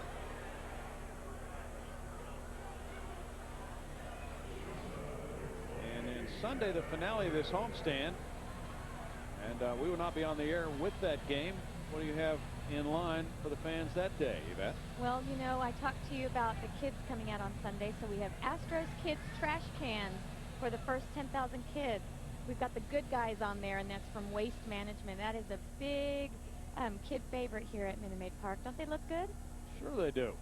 Somebody just missed the basket. I was about to say. Adam Everett with a 1-hopper. Scott Rowland 2 down. And then the club goes on the road, but you have a big event coming up on Monday, Yvette. That's right. I want to remind everybody for our big 2nd annual Race for the Pennant on Memorial Day, 7:45 in the morning. It is going to be great fun. You can still register tomorrow from noon to 5 at Luke's Locker, located on West Gray. We are encouraging everybody to come out. 2 tickets for all the people that register for the 2nd annual Race for the Pennant. So you mean you get to run in the event and you get 2 Astros tickets? You do. Very nice. Jeff Bagwell with ball 1. He's 0 for 2. You just have to survive the race to be able to. Well, you're the race marshal, right? Yeah. Oh, yes. I'll be there starting everybody off. Bill Worrell's going to be dribbling a basketball while he runs. No, Might he's as well be. conveniently not going to be here. Well, he changed his plans when he found out about that race. 1 ball, 1 strike. But the runners know about it. They'll be there. That's right. Some of the folks who don't run every time might be just finding out about it for the first time tonight, though. And we want to tell them there's still time for them to get in on all the fun. Right, and I want to say you don't have to be a runner. We have people that walk. We have people that walk-run, people that trot, and then people that run fast. And you have a kids walk, too, don't you? A kids 1K, we sure do. Junction Jack. That's right, and that starts at 8:45. 2 balls, 2 strikes. Big weekend.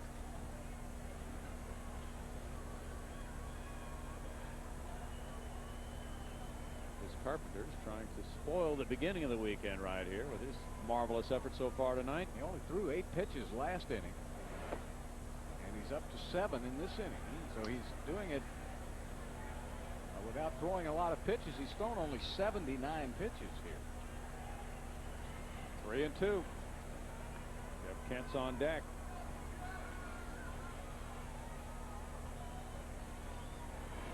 All-star voting time as well, Yvette. As Jeff Bagwell takes ball 4, we know a lot of the fans have already voted, but that wouldn't prevent them from voting again necessarily. That's right. You know, I take a couple of ballots to my office and punch a couple every day. I vote for the good guys. Yeah, just keep that steady flow of votes coming from the southern precincts. That's not a bad idea. I make my interns do it too. That's the plan. Jeff Kent's 0 for 2. Well, it would be so great. People talking about the All-Star game here and the Astros who could be starting in that game here in their home stadium. That would be really such a thrill for them and for the fans who have followed them for so many years. And Bill, I voted for you too. Oh, well, thank you. What position? Usher. Oh, I can do that. I can do that. 2 balls and no strikes. I'll be right there with you. I've always been versatile. You know, a lot of guys, though, really are putting up the numbers to be deserving the votes. Absolutely. Oh, yeah. Berkman definitely has got some big numbers. Kent's doing well. Biggio, Bagwell, Clemens. That guy right there wearing out that baseball. You'd like to see him get up this inning. 2-1. Carpenter is hitting some corners tonight. Yeah, he's awfully tough. Both pitchers have been tough. It's just too bad that little lazy fly ball to left field fell in the seats. Or we'd have a 0-0 game.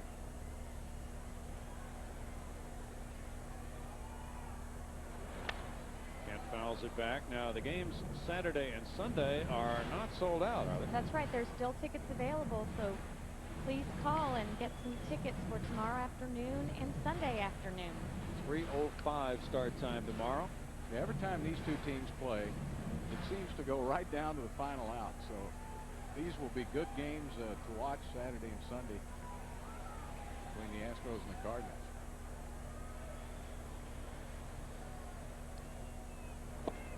Now it's full count. Well, he's got a decision to make. You know, he either pitches to Kent here or he has to face a red-hot Berkman. Kind of the same dilemma that Roger had earlier with the Pujols and Roland situation. Bagwell will move on the pitch. Fouled away.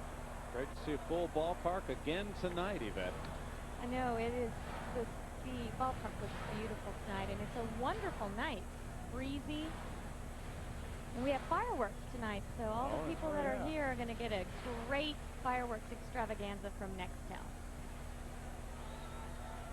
People love fireworks, don't they? They sure do. Lots of kids out there. Bagwell going, and it's ball 4. And now Lance Berkman.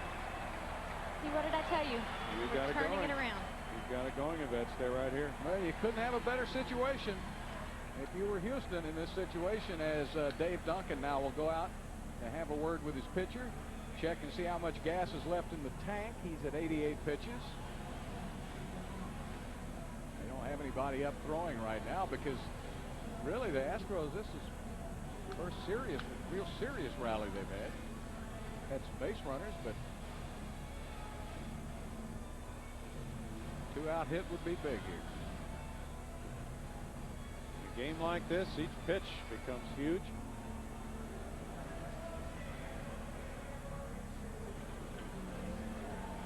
Brandon Duckworth visited some veterans at the hospital yesterday, Vet. Veterans are being honored throughout the weekend here at the ballpark. That's right. So it's on Sunday. Very patriotic time around Houston. I think Brandon was saying his dad was it in World War II. Oh, really? And a lot of his family had been in several wars, and so he felt really touched that he would be asked to go there, and he had some good conversations. Great.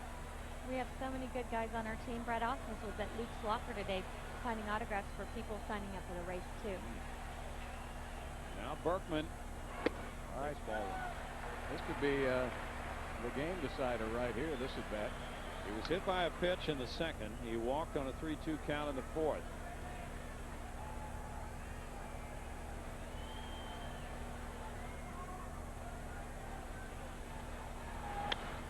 Fly ball. Cardinals in left. Back a few steps. And in the sixth inning, no runs, no hits, 2 left. Thanks, Yvette, for joining us. Thank you so much for having me. I always have such a good time when I come to see you. Good to see you. Enjoyed it. 1-0 Cardinals. Pitcher Chris Carpenter leading it off here in the 7th inning. He has struck out and flied to left. Womack and Cedeno to follow. Strike from Clemens as the Astros bullpen gets busy. Clemens is over 100 pitches for the game.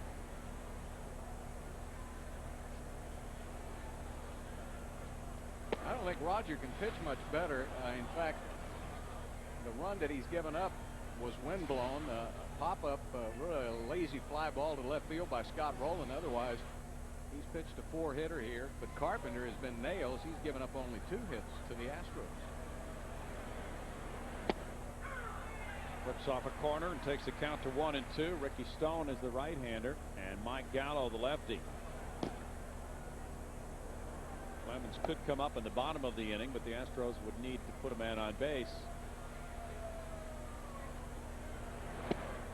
Good movement there, and he strikes out Carpenter.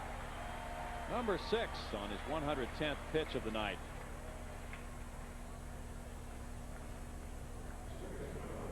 The Astros have given Clemens very good run support in every start other than 2 starts ago against the Mets when they lost that game in 13 innings 3-2. Tony Womack is 1 for 3.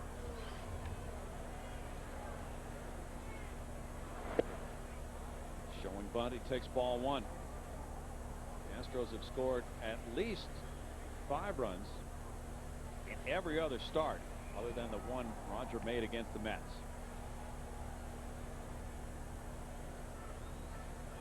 Well, sometimes you just run into a hot pitcher, and that's what's happened tonight. The Cardinals, in my mind, Bill, have become a lot more serious division contender now if Carpenter can keep this up the rest of the season. He and Morris, and if Woody Williams gets straightened out. Wanted foul, yeah, and Jason Marquis has been pretty good. Marquis been pitching a little better, and Suppan is kind of up and down, but really I think Carpenter may be a key. He's a guy they weren't really counting on. They were hoping he'd have a good year, but I don't think they were counting on him being this good. 2 balls and 2 strikes. The Cardinals got off to a rough start at home. They were 4-9 to open the season at home.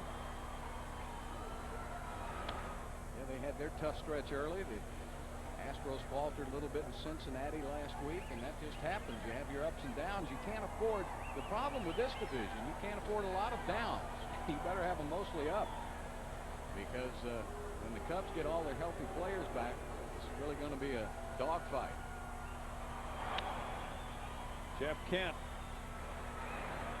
throws out Womack. 2 outs. And it's Cedeno. He's 0 for 2 with a walk.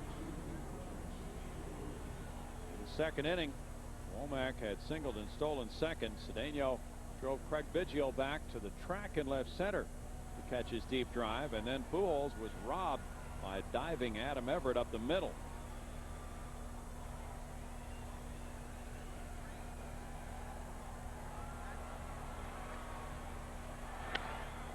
Cedeno He'll fouls it for strike one. He's not trying to pull Roger. That may be part of his success right there. He's just trying to take that pitch the opposite way. Get it up in that jet stream.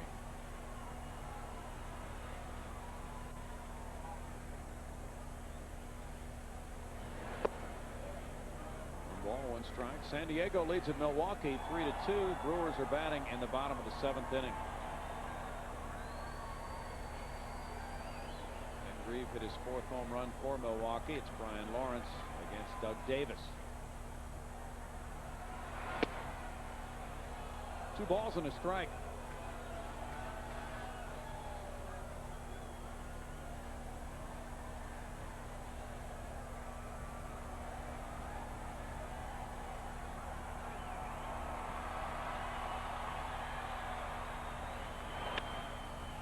Line into left field past a diving Mike Lamb. That's what he does. He just he doesn't try to do anything with it but take it that way. They've been trying to stay on the outside part of the plate with him, and he's got a quick bat, and he's just hitting it hard. Watch the location. Not bad pitch.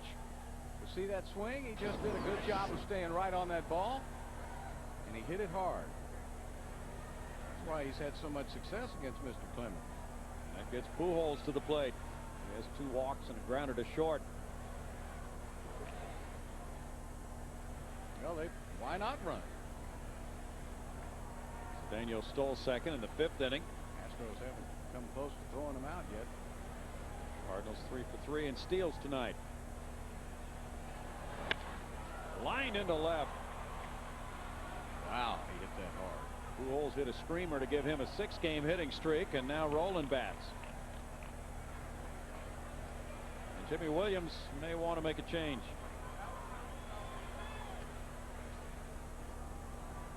Rolen has a homer in 3 trips. Ricky Stone and Mike Gallo have been warming up in the bullpen. Clemens is at 121 pitches. This is a critical meeting on the mound here. How much is left in the tank? Can he get rolling?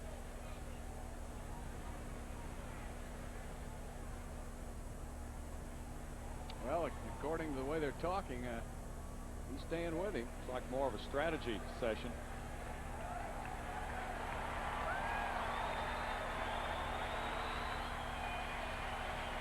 I would imagine this is the most pitches he's thrown as an Astro. Yes. Keep an eye on him right around 100 pitches every start. He'll go a little over that, but 121 now, that's the most. Yeah, he threw 112 at Colorado, 114 here against Pittsburgh. Rolen fouls it. Strike one. Well, this is the big battle. Clemens staying in, a tiring Clemens facing the best RBI man in the National League this year. And this one made decided.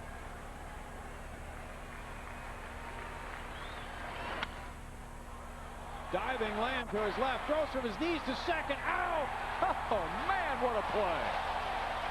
Tremendous play by Lamb and Jeff Kent to end the inning, and here it is.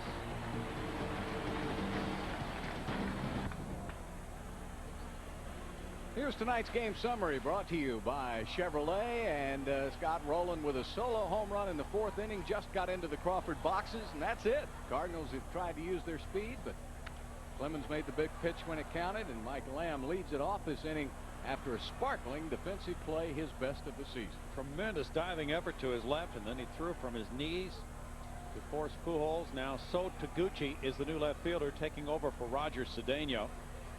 Cedeno had a hit, a walk, and a stolen base. And it's 1 ball, 1 strike. Lamb has bounced into a double play and lined to first.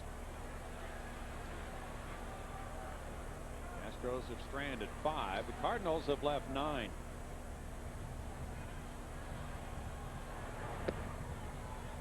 It's 2-1.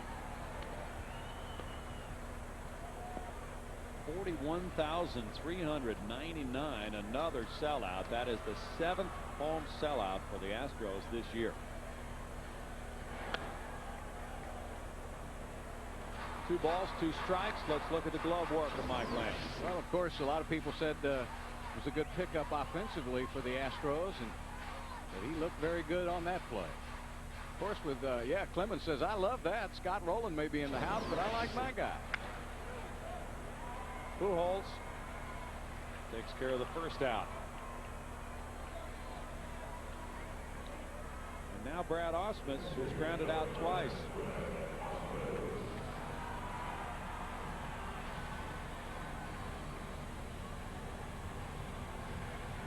There's been one, let's see, Houston's had one runner get to third, right? Biggio. Had a couple of runners on second. That was way back in the first inning, but they really haven't sniffed anything off this guy. No. Strike to Ausmus, Palmeiro on deck, and Brad Lidge in the Houston bullpen. Edmonds, Renteria, and Mabry due up in the Cardinal 8th.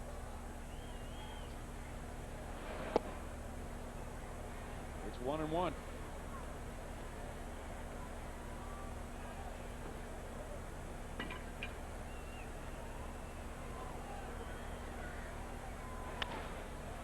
Line to third, and Rollins there.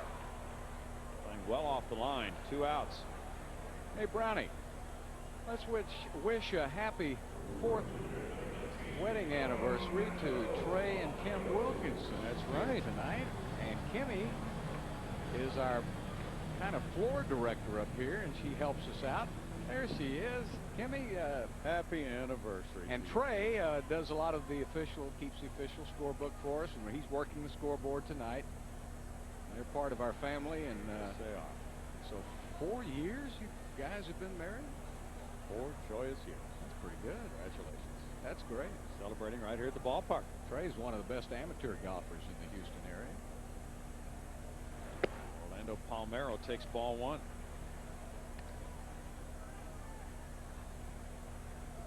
Great thing about this sport, Richard Hidalgo on deck, getting ready to pinch hit for Roger Clemens, is we get a chance to work so many games and get to know people. Palmeiro fouls it. 1 ball and 1 strike. Yeah, that's fun. It's kind of your extended family, you know. Yeah. You spend so much time at the ballpark and in the stadiums. So a lot of people we work with, we see about as much as you do family. It's 2-1. A 1-0 game in the 7th inning at Minute Maid Park. Maybe Palmeiro can get something going here against his old teammates. They've been coming inside exclusively to him now. That's, of course, after playing with him last season, they know him about as well as anybody. But we've seen him turn on that inside pitch a couple of times here lately. He can cheat. Guessed just right on Carpenter.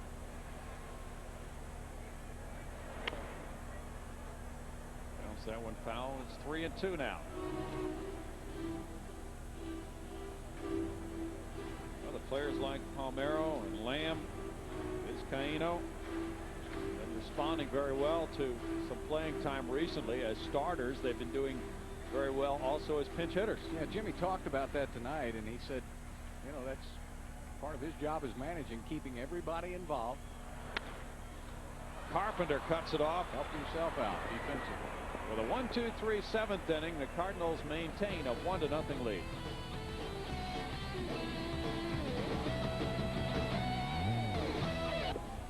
Cardinals up by 1, top of the 8th inning. Time for our Grab Life by the Horns feature. We ask Roger Clemens, what was your first major purchase? It would probably been my home in Katy, Texas. That'd been my first base one, and then of course I did have a Porsche. Grab Life by the Horns is brought to you by Dodge, where we grab life by the horns every day. Richard Hidalgo going into right field now, and he will hit in that 9th spot as Brad Lidge comes in to take over from Roger Clemens. With a 1-3 record, 3.67 ERA, and 43 strikeouts and 11 walks. Roger's first major purchase was the house in Katy, huh? The one he lives in now was as much as the Louisiana purchase. Jim Edmonds has a double. He's been hit by a pitch. This drive goes to right field. Hidalgo takes care of the first out on one pitch. Clemens in 7 innings allowed 6 hits, 1 run, 3 walks, 6 strikeouts, and a hit batsman.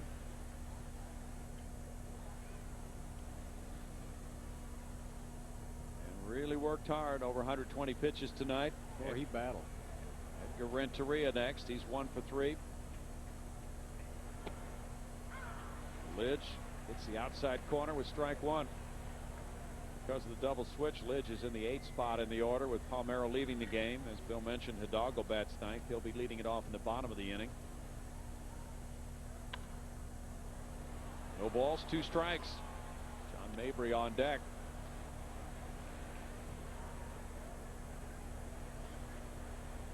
Cardinal bullpen has not had to get up tonight.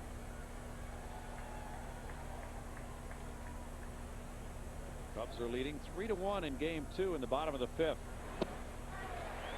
There's a strikeout for Lidge.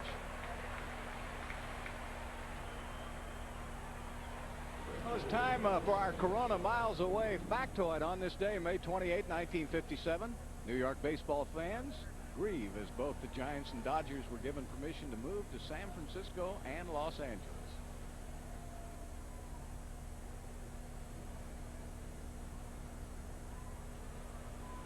Baseball has never been the same. John Mabry's 0 for 3. Strike. Well, during that era of the 50s, we've talked about it many times. The great center fielders all in the city of New York. Yeah. You know, Walter O'Malley wanted to, he was promised a new stadium there in Brooklyn. And then didn't move along fast enough for him, and that offer, he really didn't want to take that from Los Angeles. That kind of dropped out of the sky, and he did it as a last resort. Now they're going to build a new basketball arena in that same spot. That's right. Mabry puts it in the air, foul. You had Willie Mays, Mickey Mantle, and Duke Snyder all playing center field at the same time. Not New York. Not bad. Of course, the Giants and Dodgers have both flourished. Well, you know, that last season in Brooklyn, they only averaged about 18,000 fans a game. Flick foul. And now the question is where to put the Montreal Expos. We'll have discussion about that. Virginia, Washington area. Well, most of the recent stories have indicated that that's where they will land.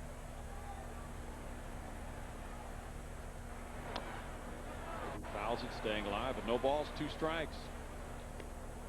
Hidalgo, Biggio, and Everett due up in the bottom of the 8th. Now the Cardinals have a right-hander getting loose.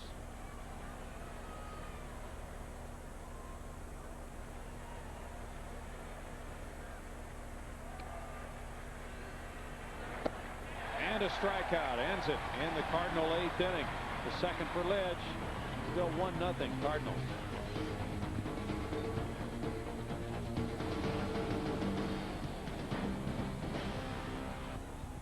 Carpenter on the mound with a 1-0 lead facing Richard Hidalgo. Throws ball 1 as the bottom of the 8th gets underway. This is Hidalgo's first plate appearance of the game. 276, 4 homers, 28 runs batted in for Richard.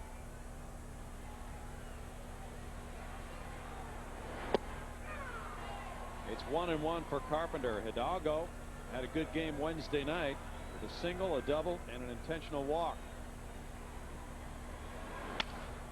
The end of the bat, Carpenter flags it down. 1 out.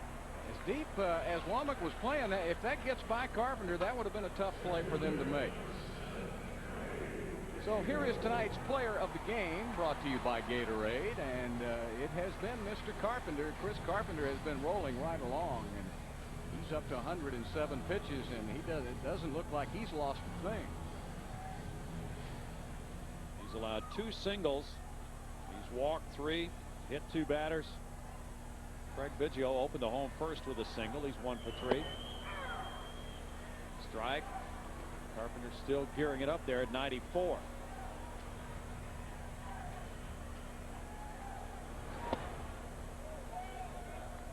The Cardinals actually signed him prior to last year. thinking that he might not be able to pitch at all last year, and he didn't. And then they re-signed him this year. 2 balls and a strike. Even though they got nothing from him last year at the major league level, they might get plenty from him this time around. Well, with all of the arm miseries he's had, they're not worried about his pitch count, are they? No, of course the Astros hadn't gotten it out of the infield. So I guess there's not much to worry about. 2 balls, 2 strikes. He looks pretty good. When you talk to the Cardinals, the players and the coaches, they say that he's getting more confidence every time he goes out there now. That his arm is going to remain healthy, that he's getting back to his old form. In fact, they think he may be better. He thinks he's better than he was before the arm misery. That's scary.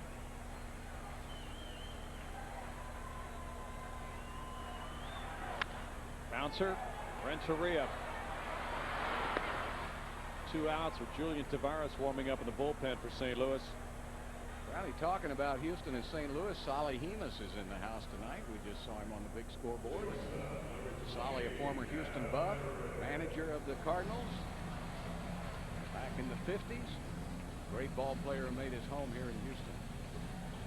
LaRussa on the phone. Adam Everett, the batter. He's 1 for 2.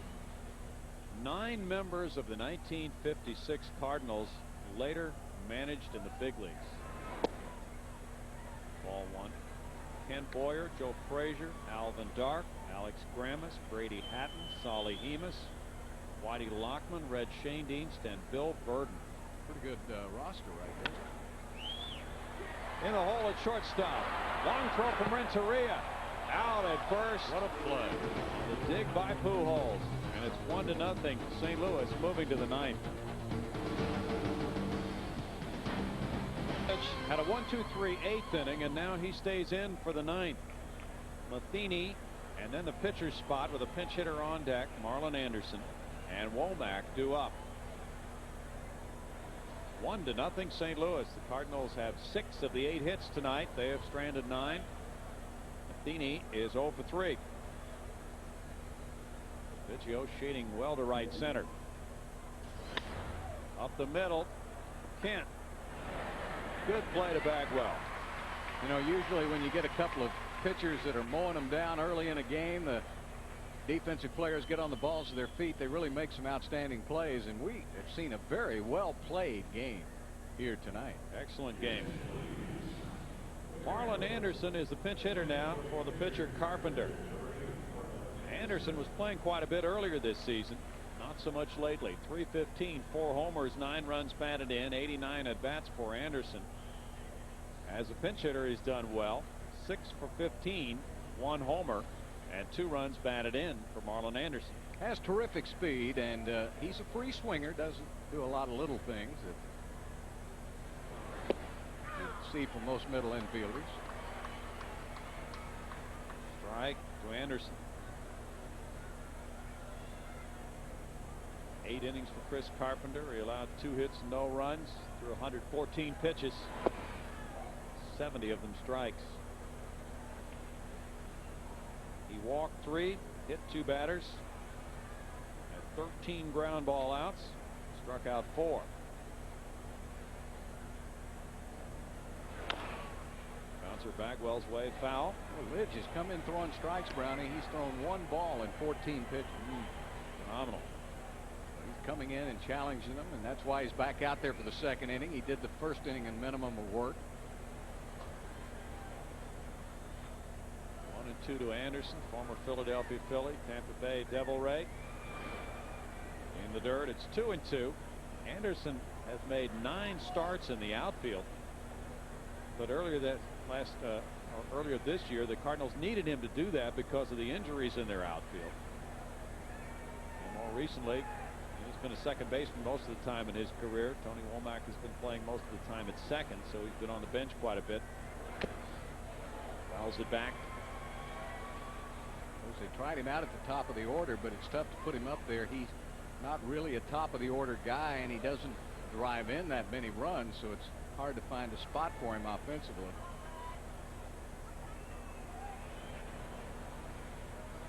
Started all 6 games back in April between these two clubs. And he hit a home run in one of those. This one to left center. Berkman back in left field. That's 5 straight retired by Lidge as we look at the results of our poll. Here's the jury poll. Will Dotel finish the season? 13% said yes. Well, I guess they're expecting this guy to be the closer, right? Oh, no. Tony Womack is 1 for 4. There's strike one. Astros bullpen solid again on this homestand after being in a downturn on that road trip with an 0-3 record and an 8.56 ERA during the 5-game losing streak. Well hit to right center field. Hidalgo hustles back toward the bullpen wall on the warning track. That's 6 straight outs for Brad Lidge, and the Astros come up with Bagwell, Kent, and Berkman in the bottom of the 9th.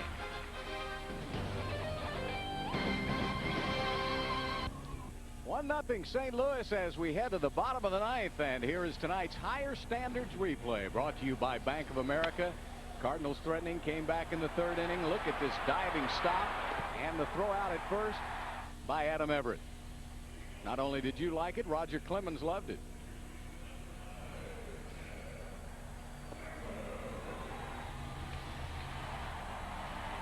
Jason Isringhausen, the Cardinal closer, comes in with a 1-0 lead.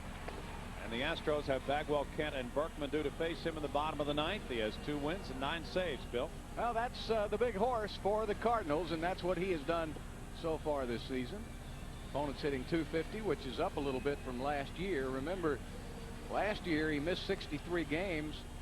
He really had a long recovery from shoulder surgery, but he came on strong at the end of the season. They tried to limit a little bit of a few of his appearances. And he's not. They've been getting to him a little bit more than they did last year. Maybe the Astros can start something here. With Jeff Bagwell, 0 for 2 with a walk on his 36th birthday. Isringhausen has allowed runs in 3 of his last 5 appearances. 1 save shy of tying Lindy McDaniel for 5th on the Cardinal all-time save list. Bagwell with good numbers against him. 1 ball, 1 strike. Isringhausen has talked about having some problems with mechanics this season. Says his arm is fine.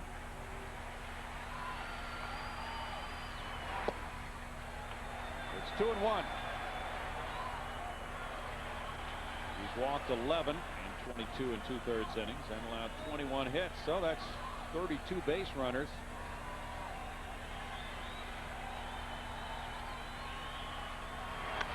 Bagwell fouls it. Astros, strangely enough, this season, Bill, have had only 1 last at bat win, and that came against Cincinnati. That was the squeeze bunt in the 8th inning by Brad Ausmus. So in order to win a division, you've got to have a few of those last at bat wins, and this would be a good place to start.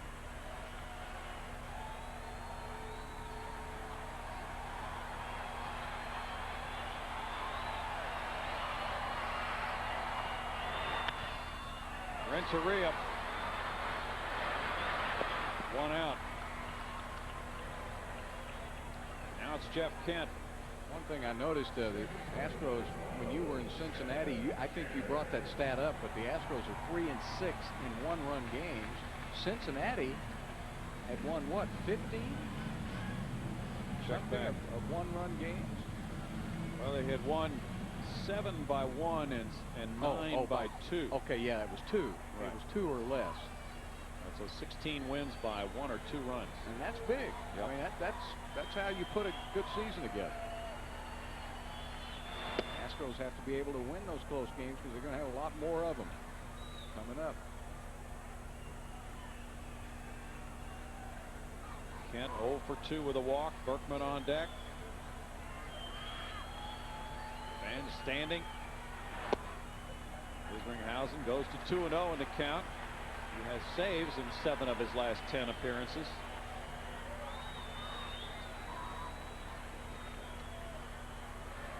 about that rally cap? Very unusual. Broken bat to shallow right. In for a hit.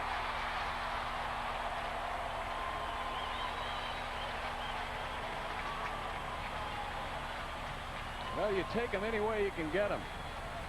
He couldn't put that bat back together again with all the amount of glue in the world, but it's just as good as a hard hit one.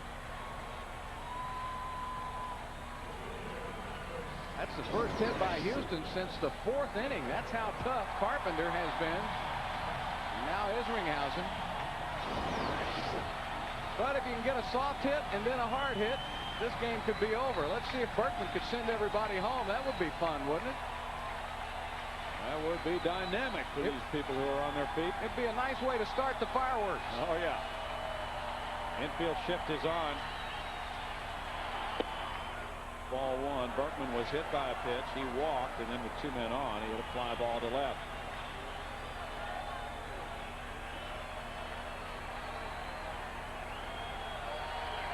This is Isringhausen's 4th outing against the Astros this year. Line drive, right field corner. Off the wall. Kent heads for third. And Mabry has a problem with it. Kent's coming home. Relay throw from Womack to the plate. And he's safe. And into third base, Berkman. That is a great decision by Gene Lamont. Oh, boy, was it ever. There were 2 mistakes the Cardinals made. This crowd loves it. The first mistake is by Mabry. He can't get the handle on it coming off the wall. He cleans it, it gets it right there. Now he can't find the handle. And Womack doesn't think they're going to score him. Look at this weak throw. Womack just kind of lobbed it home. He was shocked that Kent was coming home, and he didn't have anything on the throw at all. Infield is in. It's a double and an RBI for Berkman. And he takes third on the throw to the plate. Game tied. La Russa out. He has 2 bases to deal with if he wants to have intentional walks here. Vizcaíno on deck to pinch hit for Ausmus as Lamb is the batter.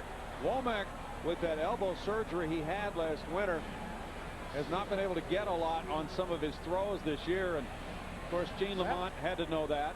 But he wasn't ready to throw that ball then, Bill. He did a little hesitation, and then he kind of played a soft toss into Matheny.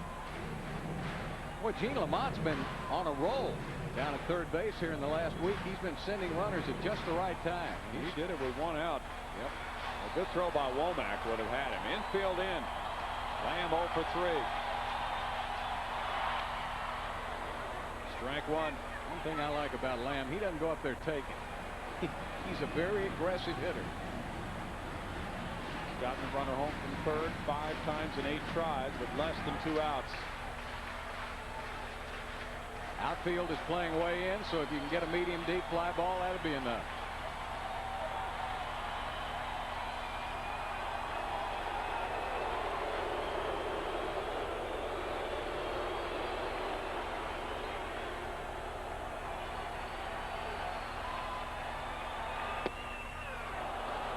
It's 0-2. We talked about winning those close games.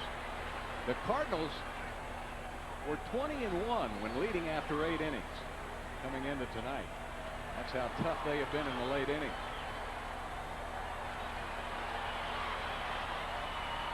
Oh, big curveball. Struck him out. What a great job of pitching. 2 outs. And Vizcaíno's a pinch hitter for Ausmus. Boy, that curveball fell right off the table.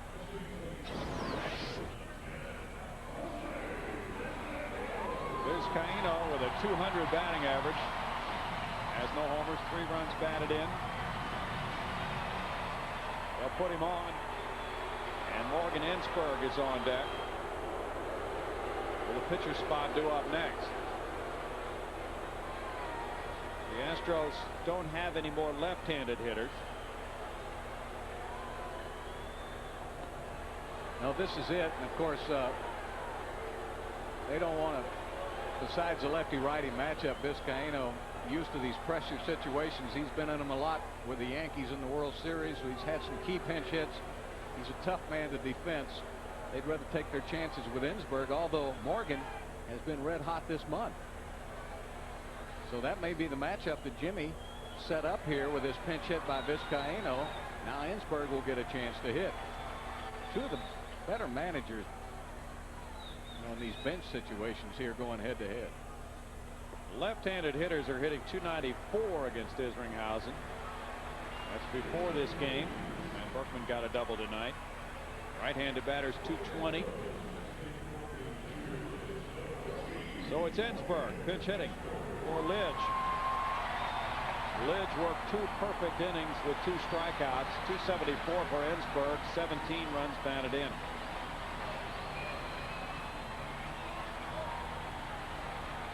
Ensberg is 2 for 4 as a pinch hitter, and he's driven in 2 in those roles. Runner takes off for second, and without a play, Vizcaino moves over. Ball 1. That takes away the force out at second base. No stolen base. Fielder's indifference.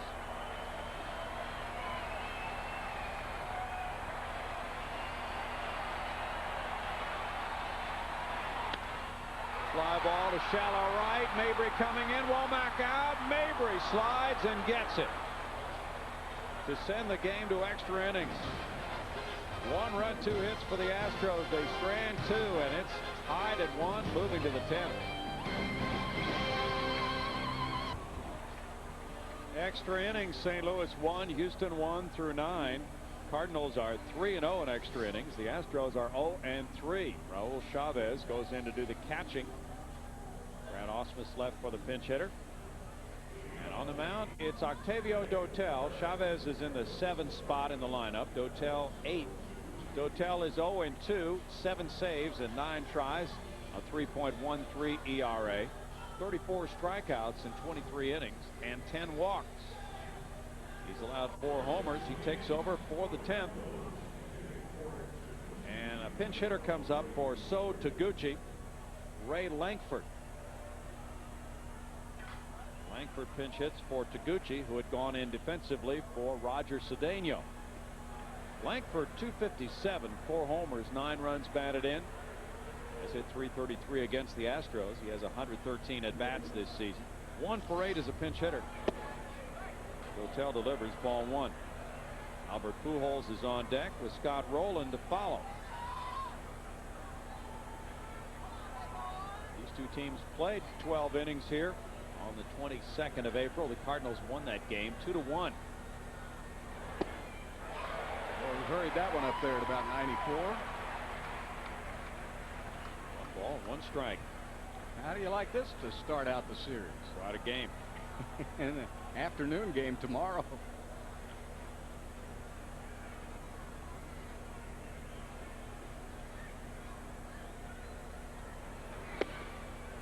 Dotel misses, and the count goes to 2 balls, 1 strike.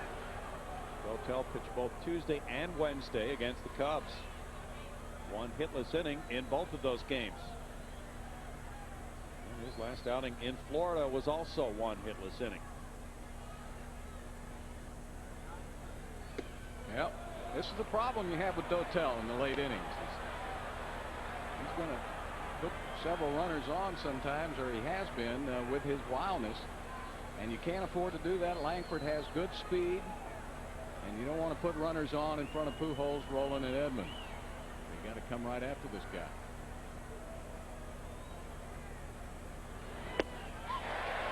Three and 2. Nice movement at 94 miles per hour.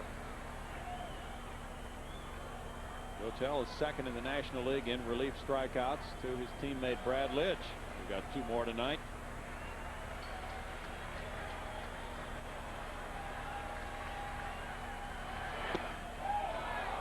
Ball 4. Langford draws the leadoff walk. Pujols is next. He has a hit, 2 walks, and he was robbed by a diving shortstop, Adam Everett. Mabry made a nice sliding catch to win the 9th inning on Ensberg. Had some excellent defensive work in this game tonight.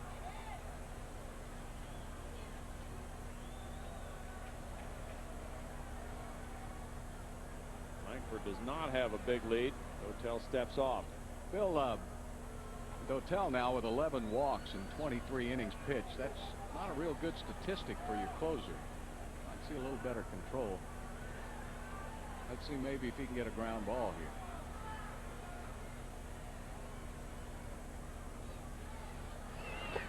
Ball one.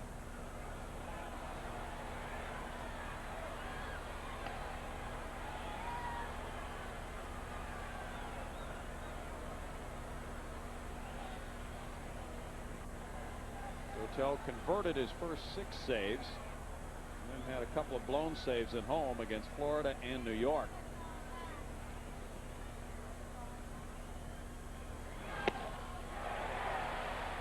One and one to Pujols.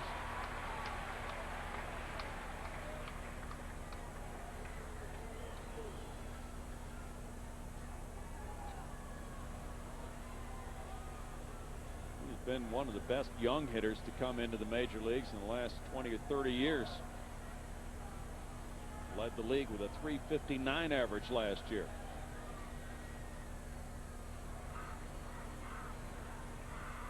Runner going. Hit in the air to right. Hidalgo backing. Man. Ooh, hit that ball a long way. He's so strong, he doesn't have to get all of it. And he hit that ball the opposite way, and I thought at first it was a routine fly, and then I got a little worried. Hidalgo kept backing up and backing up. Now look at the location. He took that right out of above the letters the opposite way. Boy, is he strong. Very strong. And he really adjusts well. But not quite as good this year, they say, as he has been. Scott Rowland with a homer in 4 trips.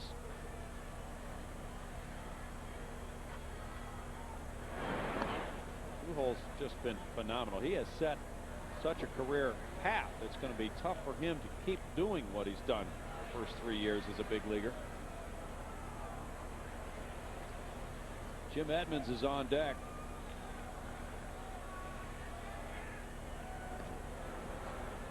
Now you see Chavez calling for that ball inside. They were going to try to pitch Rowland inside.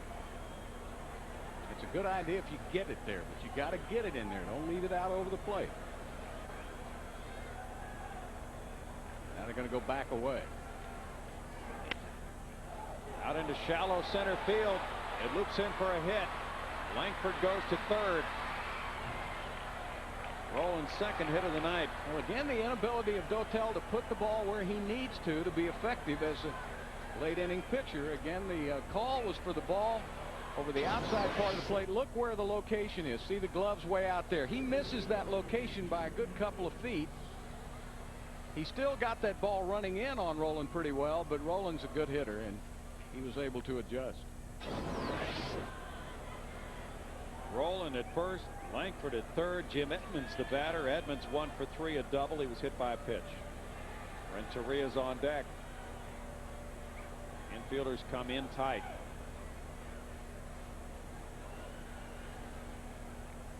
Great numbers for Edmonds against Dotel.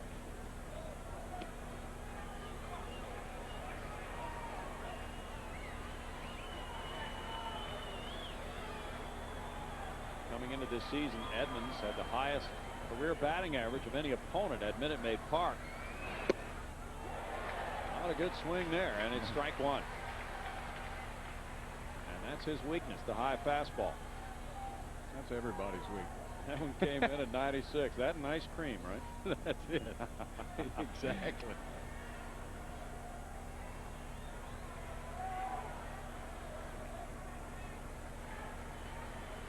Cubs lead Pittsburgh 3-2, bottom of the 7th inning at PNC Park. Nice stop by Chavez, keeps the runners in place. 1-1. Riding fastball followed by the low slider.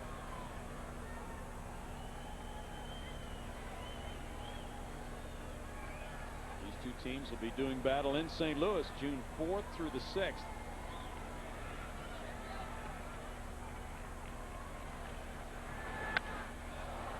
Foul ball. He was figuring on that one, but that looked like a slider. That didn't have a lot Came up there about 83 miles per hour, and he hung this in a tough spot. See that? He changed the speeds on him, and that got him out ahead of it, and that saved Dotel there. The change of speed.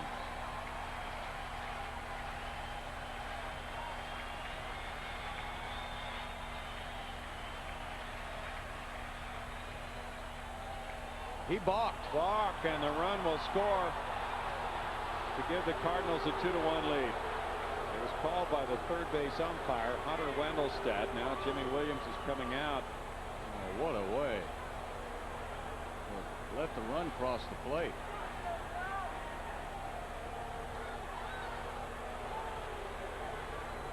Jimmy can ask for an explanation, but not argue a balk call. So he can get a clarification.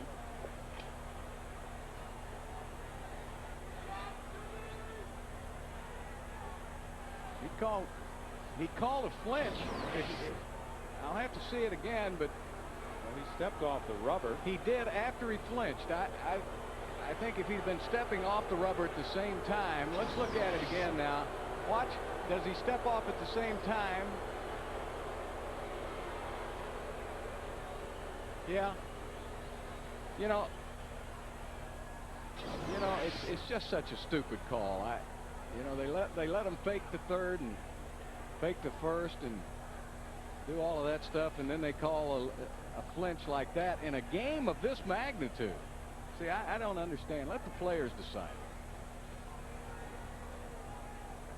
1 ball and 2 strikes on Edmonds.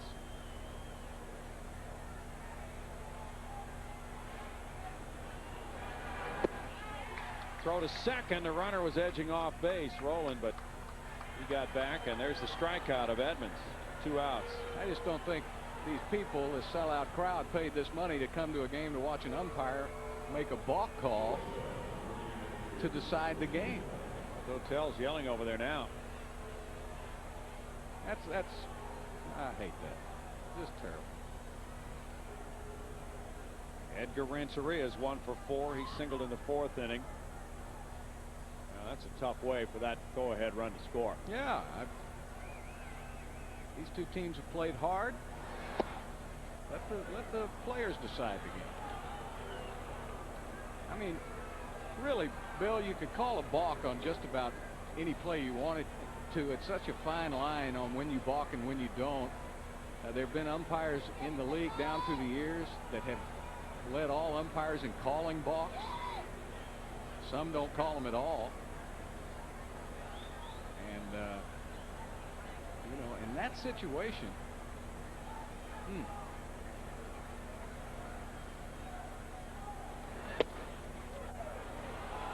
2 balls, no strikes. Chavez went out to try to settle down Dotel because now he needs to prevent this runner from second from scoring. Hidalgo, Biggio, and Everett are due up in the bottom of the 10th inning.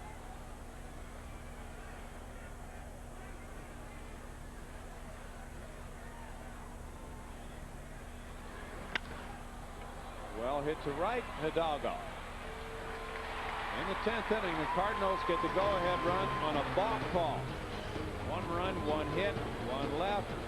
Fans booing the Hunter Wendelstedt call. 2-1 St. Louis. Jimmy Williams has gone out again to Hunter Wendelstedt, who called the balk on Octavio Dotel, allowing the go-ahead run to score in the top of the 10th inning. And they continue to talk about this balk call. Well, who did Dotel deceive, Bill? Nobody. You can't deceive the runner. I think he deceived the umpire. And Jimmy went out there. The sad thing about it is that these fans pay to see the players play. They don't pay to see the umpires decide a game with a balk call that really had nothing to do with the action at all. He wasn't trying to deceive a runner. He wasn't trying to pick off anybody.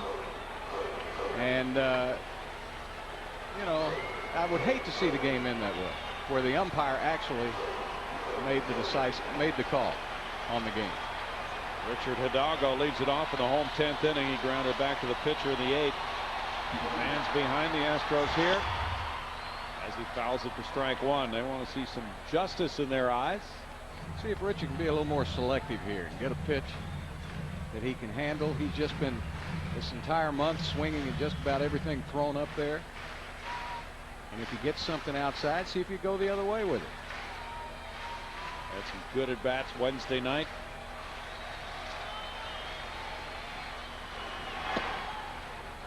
He lays off that one, and it's 1-1.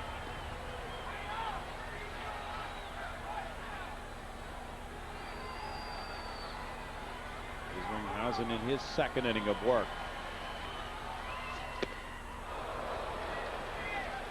1-2. We're getting word that Octavio Dotel was ejected by the third base umpire, Hunter Wendelstedt. So that was why Jimmy Williams went out. Dotel did look over there angrily to third base and appeared to say something. I don't blame him. And now he's been tossed out of the game. Wendelstedt get a lot of face time tonight. That's good.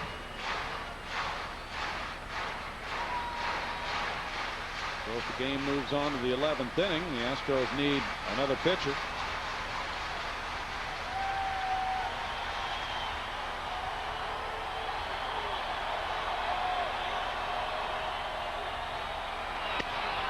Blooped up the middle.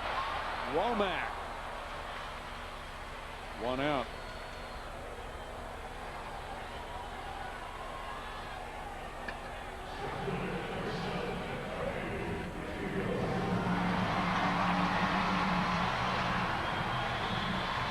Craig Biggio's 1 for 4.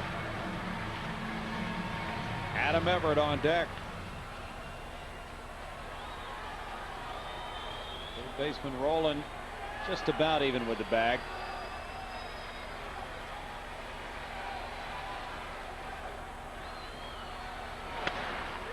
Popped up.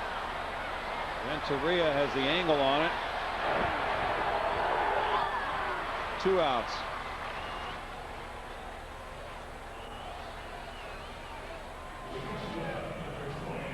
Adam Everett singled in the 4th inning. He also has a sacrifice bunt. Jeff Bagwell's on deck.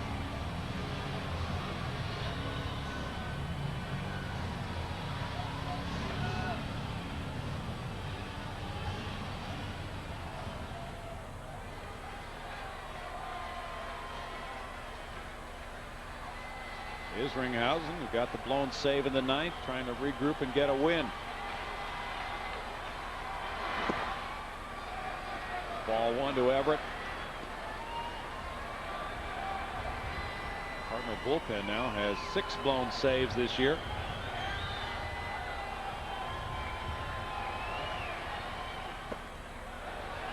It's 2-0. Let's see if Everett can work a little deeper into the count, see if they can get Bagwell to the plate.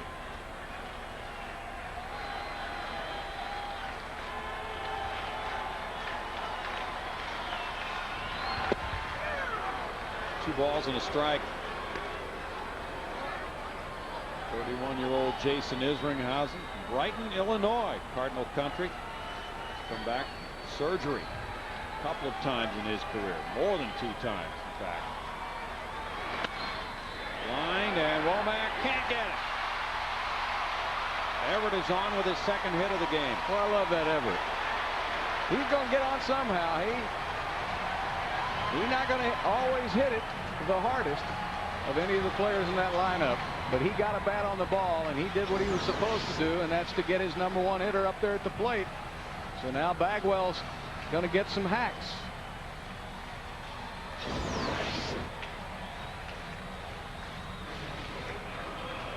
Isringhausen faces Bagwell, who hit a 3-run homer off Isringhausen in St. Louis April 14th.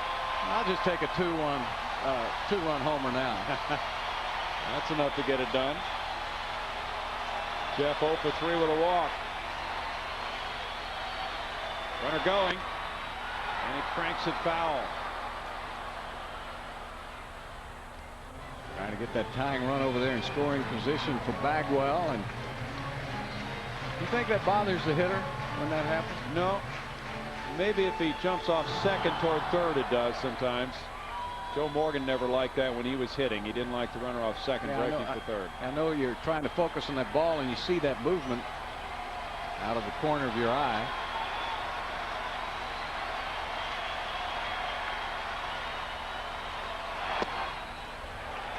One and one. Well, if Everett could steal a base, that could really play. Oh yeah, into the inning. And well, he had that one stolen. He had a good. Rosenhausen never checked him out. Popped up. Roland coming in. Pujols looking to Roland. Roland makes the catch. And the Cardinals win it on a 10th inning balk. For the Astros in the bottom of the 10th, no runs, a hit, and a man left. Our final score in 10 is St. Louis 2, Houston 1. Our next box game is coming up Wednesday afternoon from Chicago when the Astros meet the Chicago Cubs. We'll be back with more from the ballpark in just a moment. First, let's go to the studio for the Southwest Sports Report.